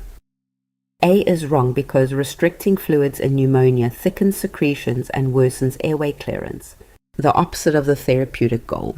Ice packs are less effective than antipyretics for fever management and do not address the infectious process. Saunders recommends encouraging fluids, not restricting them. B is wrong because nasotracheal suctioning every 2 hours is invasive and reserved for clients who cannot clear secretions independently. A client who can cough should be supported first with encouragement, positioning, and adequate hydration before escalating to mechanical airway clearance methods. C is wrong because community-acquired pneumonia generally does not require contact isolation. Standard precautions with possible droplet precautions may apply depending on the organism. Bronchodilators are not primary therapy unless concurrent reactive airway disease is present. Complete bed rest increases complications. Pneumonia turns the lungs' tiniest air sacs into a battlefield. Bacteria multiply in the tissue, and the immune system floods the alveoli with white blood cells, fluid, and debris, a process called consolidation that blocks oxygen exchange. Normally, alveoli are thin-walled spaces where oxygen and carbon dioxide cross freely. In pneumonia, that space fills with fluid and debris instead of air. So the lung sounds dull, crackles, and stops oxygenating the blood that flows past it. Every intervention does one of two things: kill the organism with antibiotics, or help the lung clear the fluid it has produced. Hydration up to about 3 liters daily thins thick secretions, while coughing, deep breathing, and repositioning physically move them out. The mistake many learners make is treating pneumonia like heart failure and restricting fluids. But pneumonia fills alveoli with infected exudate that needs thinning and expelling, while heart failure floods lungs with backed up intravascular volume that needs reducing. Crackles and low oxygen can look identical on the surface, but the physiology underneath decides the treatment. For pneumonia, remember antibiotics, hydration, and mobility, never fluid restriction, and never prolonged bed rest. Question 42. A nurse is conducting a community health education session about annual influenza vaccination. A participant asks who should not receive the flu shot. The nurse correctly identifies which characteristic as a true contraindication to the standard influenza vaccine. Your options are A. Egg allergy due to the vaccine's egg-based preparation method. B. Age over 65 years with a history of chronic respiratory disease. C. Resident of a long-term care facility with multiple roommates. D. Diagnosis of type 2 diabetes managed with oral medications. Take a second. Which answer would you pick?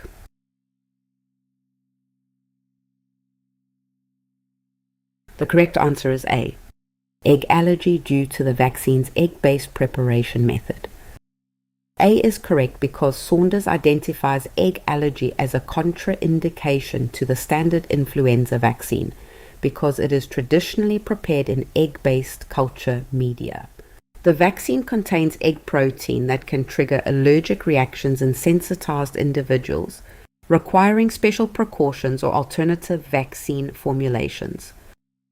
B is wrong because age over 65 with chronic respiratory disease makes annual flu vaccination strongly recommended. Older adults with comorbidities face greater morbidity and mortality from influenza. These are priority populations for vaccination, not exclusion groups. C is wrong because residents of long-term care facilities are a priority group for annual influenza vaccination, not an excluded population. Congregate living with shared air and vulnerable neighbors makes vaccination especially important, not contraindicated for institutional residents. D is wrong because diabetes mellitus is an indication for influenza vaccination rather than a contraindication. Clients with chronic illness, including diabetes, are among the priority groups for annual vaccination because influenza complications are more severe in immunologically susceptible populations. Let's clarify a distinction that trips up many nursing students. what actually makes a vaccine dangerous for someone, versus what simply makes them more vulnerable to the disease it prevents. A true contraindication isn't just inconvenience or a mild side effect. It means something in the vaccine itself or an ingredient inside it can cause a reaction serious enough that vaccinating does more harm than good. The flu vaccine is traditionally grown in fertilized chicken eggs, leaving trace ovalbumin protein behind. In someone with a true egg allergy, existing antibodies recognize that protein, releasing histamine and triggering anything from hives to full anaphylaxis, which is why egg allergy is a genuine contraindication. Advanced age, chronic respiratory or cardiac disease, diabetes, and living in a long-term care facility are not contraindications at all. These are exactly the groups vaccination guidelines target first, since they face the greatest risk of severe complications from influenza itself. Remember the clean rule. A contraindication comes from the vaccine interacting badly with the client's biology, while vulnerability to the disease itself is a reason to vaccinate, not withhold. Only a genuine allergy to a vaccine component argues against giving it. Question 43. A nurse is performing a tuberculin skin test, TST, interpretation for an HIV-positive client who received the injection 72 hours ago. The nurse measures 6 hours of induration at the injection site with no erythema. How should the nurse interpret this result using the correct threshold for this client's risk group? Your options are: A. Negative result. The 6 minutes in duration is below the 10 ms standard threshold. B. Inconclusive. Repeat testing in 2 weeks is required to confirm the result. C. Positive result. HIV positive clients have a positive threshold of 5 mm or more. D. Positive only if the client has night sweats and weight loss along with the induration. Before I reveal it, which one do you think is right?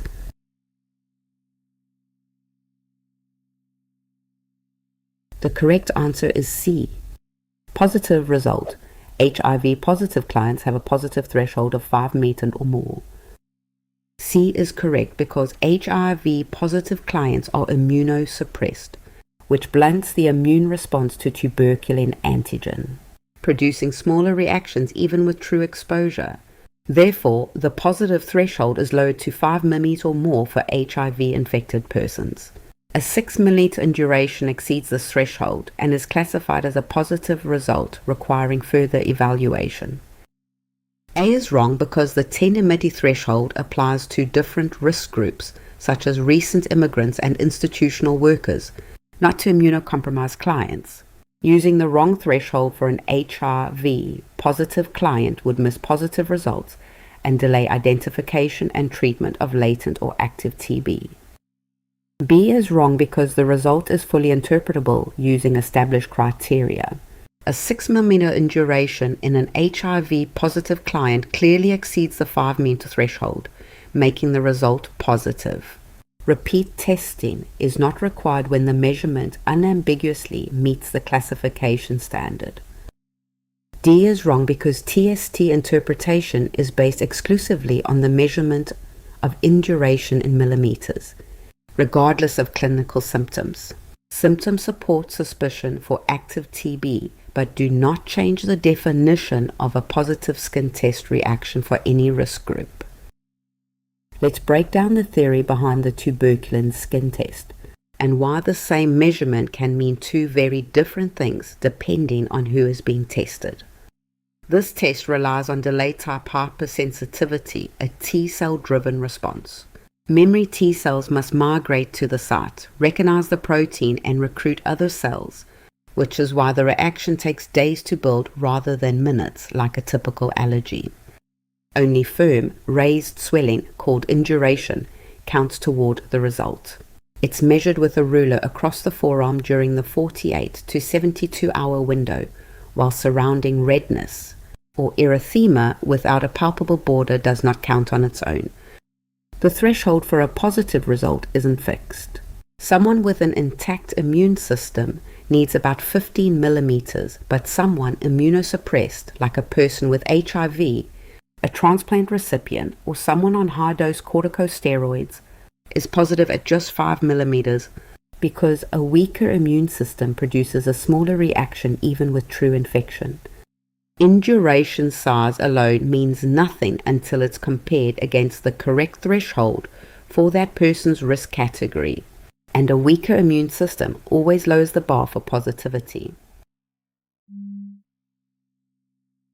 Question 44. A nurse is monitoring a client after thoracentesis in which 750 milliliters of pleural fluid was removed. Which finding 1 hour after the procedure requires immediate notification of the primary healthcare provider? Your options are: A. Client reports soreness at the puncture site rated 3 out of 10. B. Mild fatigue prompts the client to ask to rest for the afternoon. C. Breath sounds remain slightly decreased at the right base, unchanged from before.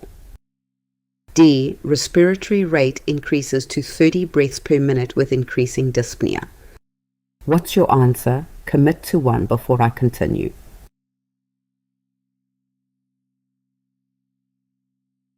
The correct answer is D. Respiratory rate increases to 30 breaths per minute with increasing dyspnea. D is correct because a respiratory rate of 30 with increasing dyspnea after thoracentesis indicates a potentially life-threatening complication such as pneumothorax from inadvertent lung puncture or re-expansion, pulmonary edema. Both conditions require immediate provider notification for urgent assessment and intervention. A is wrong because mild soreness at the puncture site is an expected post-procedure, finding from needle insertion through the intercostal space. Localized discomfort rated 3 out of 10 requires comfort measures and monitoring, but does not indicate a complication requiring urgent escalation. B is wrong because fatigue after thoracentesis is a normal response to the procedure, positioning an underlying illness. Requesting rest is appropriate self-care behavior and does not indicate a complication in a client who has had 750 ml of fluid removed.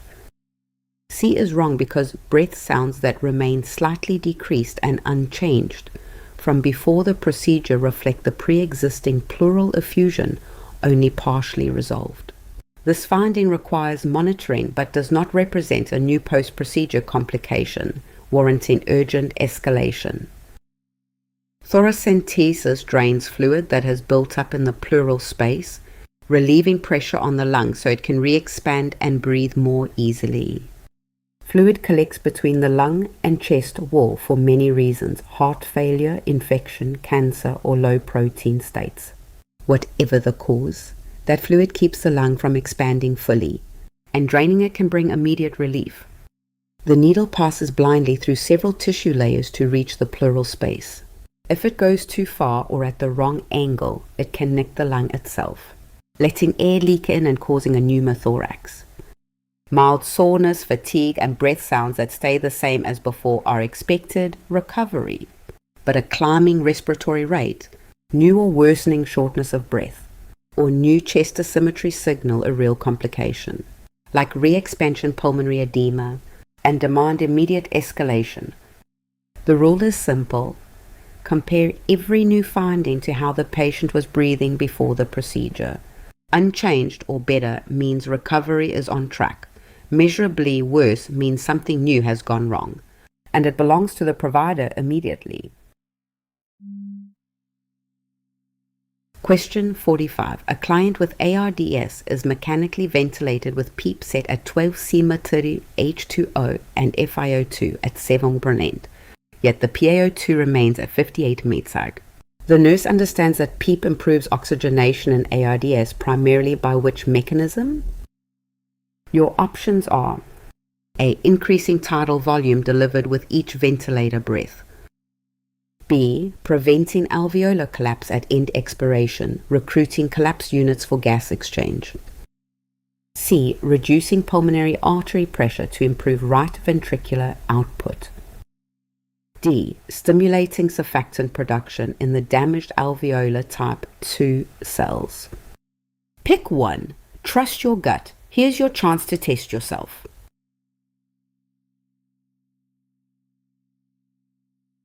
The correct answer is B.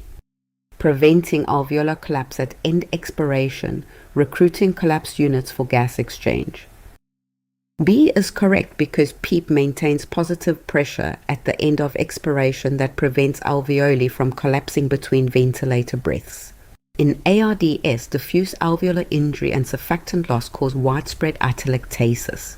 PEEP recruits and keeps open alveoli that would otherwise collapse, increasing the functional gas exchange surface area and improving oxygenation despite the underlying injury. A is wrong because PEEP is an end expiratory pressure setting that does not affect tidal volume. Tidal volume is set independently and reflects the volume of gas delivered per breath, while PEEP determines the baseline pressure maintained between breaths to prevent alveolar collapse. C is wrong because high PEEP can actually increase pulmonary vascular resistance and impair right ventricular function by compressing alveolar capillaries. Reducing pulmonary artery pressure is not the mechanism by which PEEP improves oxygenation. It is actually an adverse hemodynamic effect to monitor. D is wrong because PEEP does not regenerate surfactant-producing type 2 alveolar cells. ARDS damages these cells irreversibly in the acute phase, and PEEP mechanically substitutes for the stabilizing function of missing surfactant rather than restoring its production.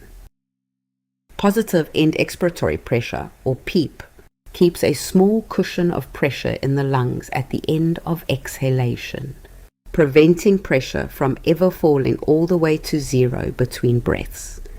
Normally, a resting volume of air called functional residual capacity keeps the alveoli propped open between breaths. In ARDS, injury destroys a surfactant that reduces surface tension, so alveoli collapse completely like a wet paper bag, and blood passing by picks up no oxygen at all, creating a shunt. PEEP mechanically props these collapsed alveoli back open, a process called recruitment. So more lung surface participates in gas exchange, more blood gets oxygenated, and the shunt fraction falls. PEEP is often mistaken for a way to increase tidal volume, but that's said independently.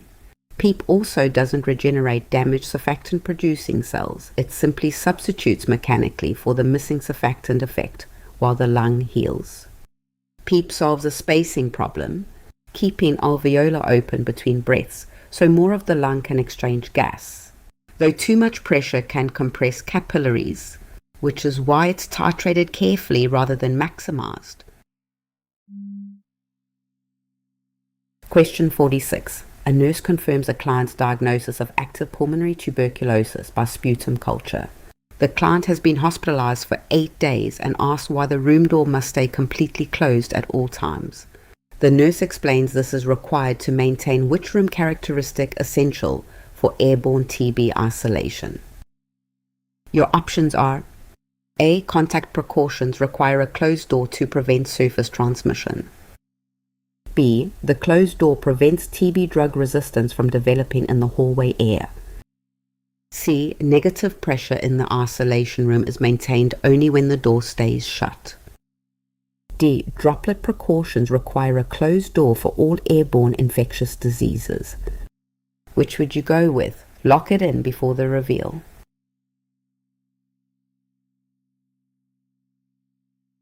The correct answer is C. Negative pressure in the isolation room is maintained only when the door stays shut. C is correct because active TB requires a negative pressure isolation room. Negative pressure prevents contaminated air from flowing out of the room into the hallway when movement occurs. Saunders specifies that the door must remain tightly closed to maintain the negative pressure differential, which is the essential engineering control for airborne precautions. A is wrong because contact precautions address transmission via direct skin-to-skin contact or contaminated surfaces, not airborne droplet nuclei. TB requires airborne precautions, not contact precautions. and the rationale for the closed door is the maintenance of negative pressure, not surface contamination prevention. B is wrong because antibiotic resistance develops through inadequate or inconsistent drug therapy, not through environmental exposure in the hallway. Negative pressure in the room is an infection prevention engineering control for protecting other patients, not a mechanism that influences bacterial drug susceptibility. D is wrong because droplet precautions apply to larger respiratory droplets from infections like influenza or meningococcal disease, which travel only short distances and do not require negative pressure. TB uses airborne precautions which require negative pressure and are more stringent than droplet precautions. A negative pressure isolation room is built so the air pressure inside stays slightly lower than in the hallway. That difference is deliberate, ensuring air always flows inward from hallway to room, never outward, whenever the door opens or a gap appears. Mechanically, the ventilation system exhausts more air than it supplies, pulling air inward from the hallway and venting it outside or through high-efficiency filtration, never recirculating it elsewhere. Tuberculosis spreads through droplet nuclei, particles so small they stay suspended for hours and travel throughout a building, unlike the heavier droplets from illnesses like influenza that fall and settle nearby within a short distance. Contact precautions guard against what a person touches. Droplet precautions guard against particles falling close by, and airborne precautions guard against particles traveling on air currents throughout a building.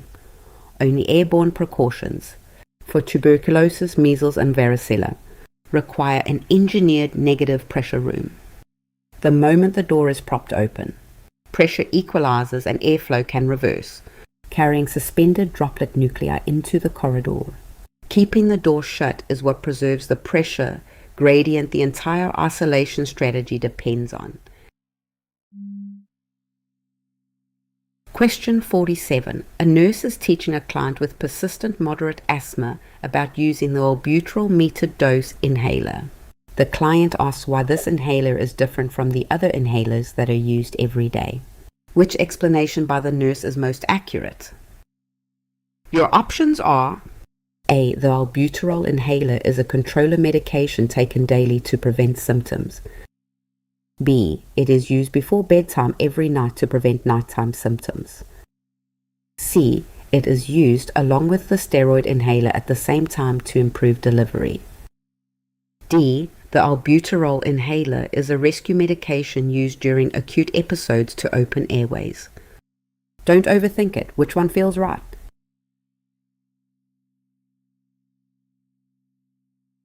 The correct answer is D. The albuterol inhaler is a rescue medication used during acute episodes to open airways. D is correct because short-acting beta-2 agonists such as albuterol are rescue medications that produce rapid bronchodilation during acute asthma episodes. They are not used on a daily scheduled basis. Controller medications such as inhaled corticosteroids serve that role. Increasing reliance on albuterol signals, worsening asthma control requiring medical reassessment. A is wrong because albuterol is a short-acting rescue bronchodilator, not a controller medication. Long-acting bronchodilators or inhaled corticosteroids serve the daily controller role. Using a rescue inhaler daily indicates that the controller regimen needs reassessment rather than that the rescue inhaler has become a controller. B is wrong because scheduled nightly albuterol use would indicate poorly controlled asthma requiring step-up therapy, not a recommended routine. Nocturnal symptoms are markers of severity that prompt the provider to intensify controller medications rather than establishing scheduled rescue use at bedtime. C is wrong because short-acting beta-2 agonists and inhaled corticosteroids are not combined in the same inhalation session to improve delivery as routine teaching. They serve different roles in asthma management and are typically not administered together as a combined technique. Every asthma inhaler falls into one of two functionally distinct categories: and confusing the two is one of the most dangerous errors in self-management. Two categories exist because two separate problems happen inside an asthmatic airway: sudden tightening of the smooth muscle around the airway, and a slower, ongoing inflammatory process with swelling and mucus building quietly underneath. Even when symptoms feel absent, smooth muscle wrapped around the airway wall tightens suddenly, narrowing the passage and causing wheezing and breathlessness, while the airway lining separately swells with inflammation, mucus, and heightened sensitivity that persists quietly between flares. Albuterol acts within minutes by relaxing airway muscle, but its effect fades in hours, while inhaled corticosteroids suppress inflammation over days to weeks with no immediate relief. Frequent nightly use of albuterol never turns it into a controller. Instead, it signals that the controller regimen needs to be intensified. The clean rule: rescue medications treat the muscle spasm happening right now. Controller medications treat the inflammation building quietly underneath. And a rising need for rescue inhalers is never a reason to use them daily. It's a signal the controller needs stepping up. Question 408. A client is admitted following a motor vehicle accident with multiple left-sided rib fractures. On assessment, the nurse observes the left side of the chest moving inward during inspiration, while the rest of the chest expands outward. The client is in severe respiratory distress and SpO2 is 82% on 8-diamine oxygen. Which intervention should the nurse prepare for immediately? Your options are: A. Prepare for intubation and mechanical ventilation with PEEP for respiratory failure. B. Apply an occlusive dressing over the flail segment to reduce paradoxical movement. C. Position the client on the right unaffected side and administer IV morphine. D. Assist the client to splint the chest with a pillow while increasing oxygen flow. Got a guess? Lock it in.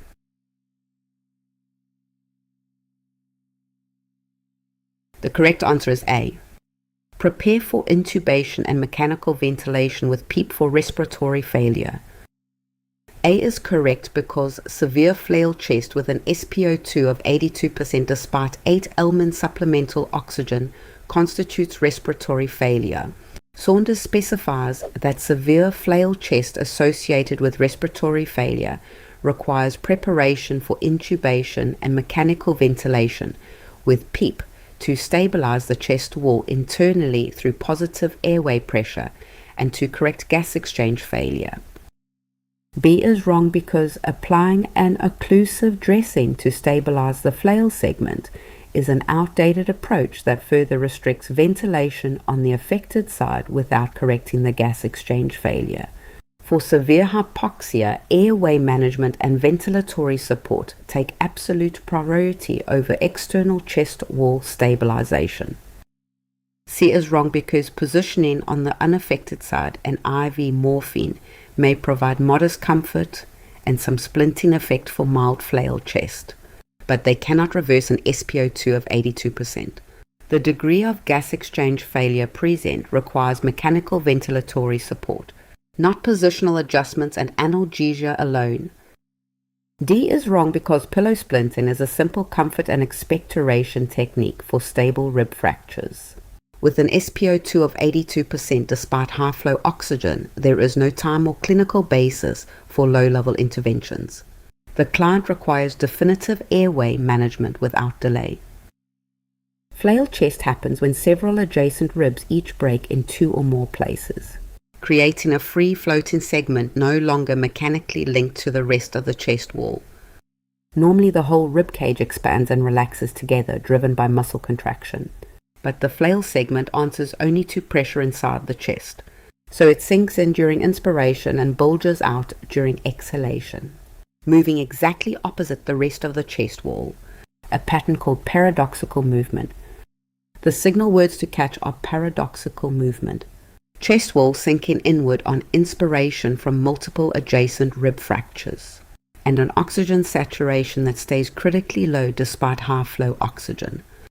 The mechanical injury looks the same whether mild or severe, but management depends on respiratory status, Adequate oxygenation allows splinting and pain control, while collapsing saturation despite maximal oxygen demands intubation and positive pressure ventilation with PEEP.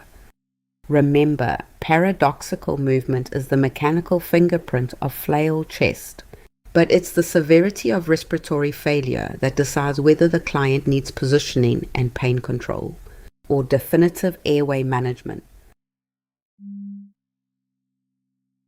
Question 49. A mechanically ventilated client with ARDS suddenly has a high peak airway pressure alarm. Oxygen saturation drops from 92% to 84%, and the nurse observes that the left side of the chest is not rising with ventilator breaths. The client is agitated. Which complication should the nurse suspect first and act on most urgently? Your options are: A. Ventilator-associated pneumonia causing consolidation of the left lower lobe. B. Right mainstem bronchus intubation selectively ventilating the right lung. C. Tension pneumothorax on the left requiring immediate needle decompression. D. Left mainstem mucus plug obstructing airflow to the entire left lung. Which one is it? Pause the video if you need more time.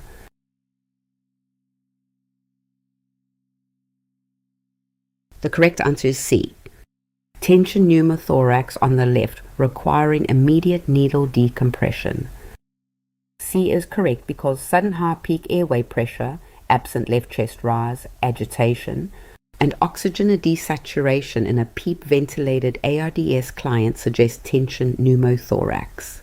PEEP can cause barotrauma in diseased lungs, allowing air to escape into the pleural space under increasing pressure. Saunders lists pneumothorax as a monitored complication after thoracentesis and in mechanical ventilation situations requiring immediate provider notification.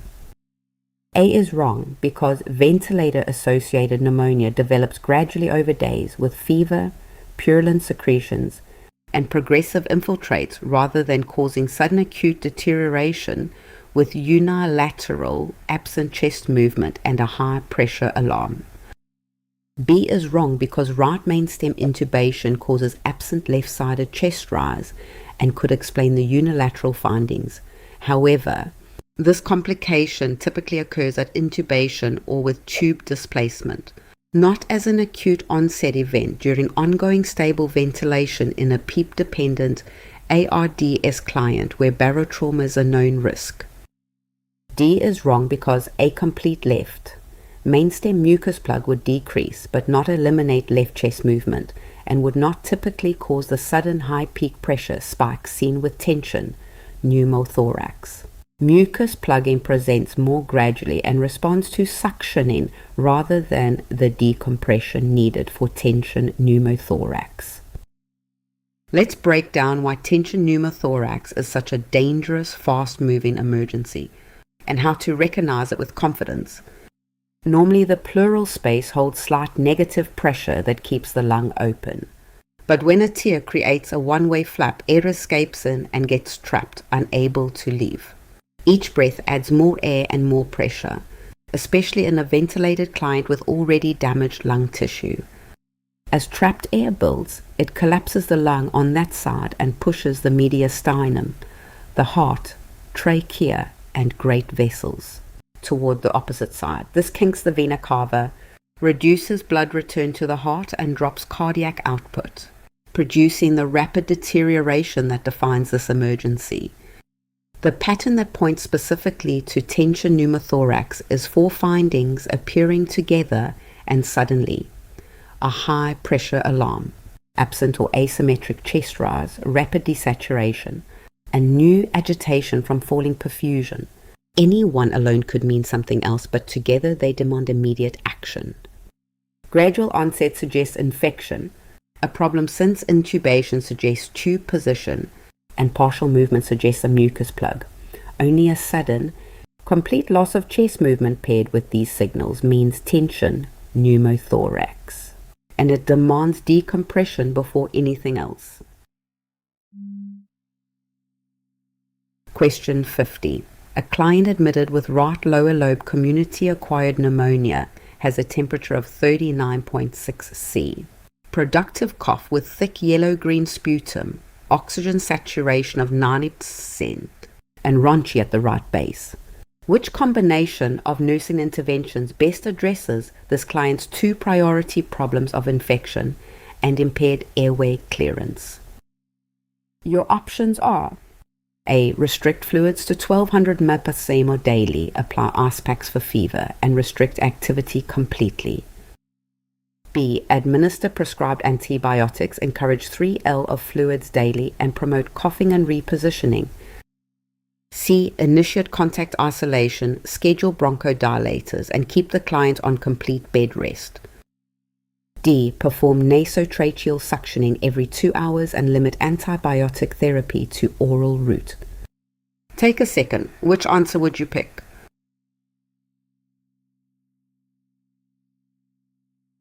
The correct answer is B. Administer prescribed antibiotics, encourage 3 L of fluids daily, and promote coughing and repositioning. B is correct because Saunders' pneumonia management includes antibiotic therapy for the causative organism, encouraging up to 3 liters of fluid per day to thin secretions and prevent dehydration, from fever and promoting coughing, deep breathing, incentive spirometry, and frequent position changes to mobilize secretions. Together, these interventions address the infection and the airway clearance problem simultaneously. A is wrong because restricting fluids thickens pulmonary secretions and worsens airway clearance, which is the opposite of the therapeutic goal. Saunders recommends up to 3 liters daily. Ice packs are less effective than antipyretics for fever, and complete activity restriction increases thrombosis and complications. C is wrong because community-acquired pneumonia does not routinely require contact isolation. Standard and potentially droplet precautions apply based on the organism. Bronchodilators are not primary therapy for bacterial pneumonia without concurrent reactive airway disease. Complete bed rest increases complication risk without improving lung infection outcomes. D is wrong because nasotracheal suctioning every 2 hours is invasive and reserved for clients unable to clear secretions independently. The preferred first-line approach is encouraging voluntary coughing and repositioning. Limiting antibiotics to oral route may not be appropriate for moderate to severe pneumonia requiring hospital admission where IV administration may be indicated. The lungs clean themselves using a system called the mucociliary escalator. A thin layer of mucus traps dust, debris, and organisms, while microscopic cilia beneath it beat in coordinated waves, pushing that mucus upward to the throat to be swallowed or coughed out. Cilia line the airway beneath the mucus and beat together, sweeping trapped particles steadily upward, out of the lungs and towards the throat, running continuously as the lungs' built-in defense. The escalator depends on 2 conditions: thin mucus and normally beating cilia. Infection breaks both at once, producing thick, purulent secretions while also slowing the cilia's beating, leaving a heavier load and a weaker motor exactly when the lungs need it most. Fluid intake keeps secretions thin so cilia and cough can still move them, while repositioning and ambulation shift which lung regions bear gravity's pooling effect, preventing atelectasis and stopping infection from settling into collapsed tissue. Hydration fixes thickness, mobility fixes where secretions sit. Antibiotics address the infection itself, but the airway still needs thin secretions and unobstructed lung regions to clear that heavier load. So mobility deserves its own priority alongside the antibiotic, not an afterthought. That completes our full question and answer walkthrough of cardiopulmonary care. Now, to really put these concepts into practice, head over to our website. You'll find the link right in the description below. Once you're there, you'll discover hundreds of free practice questions plus complete detailed study guides all ready and waiting to help you master the material and reach your goals.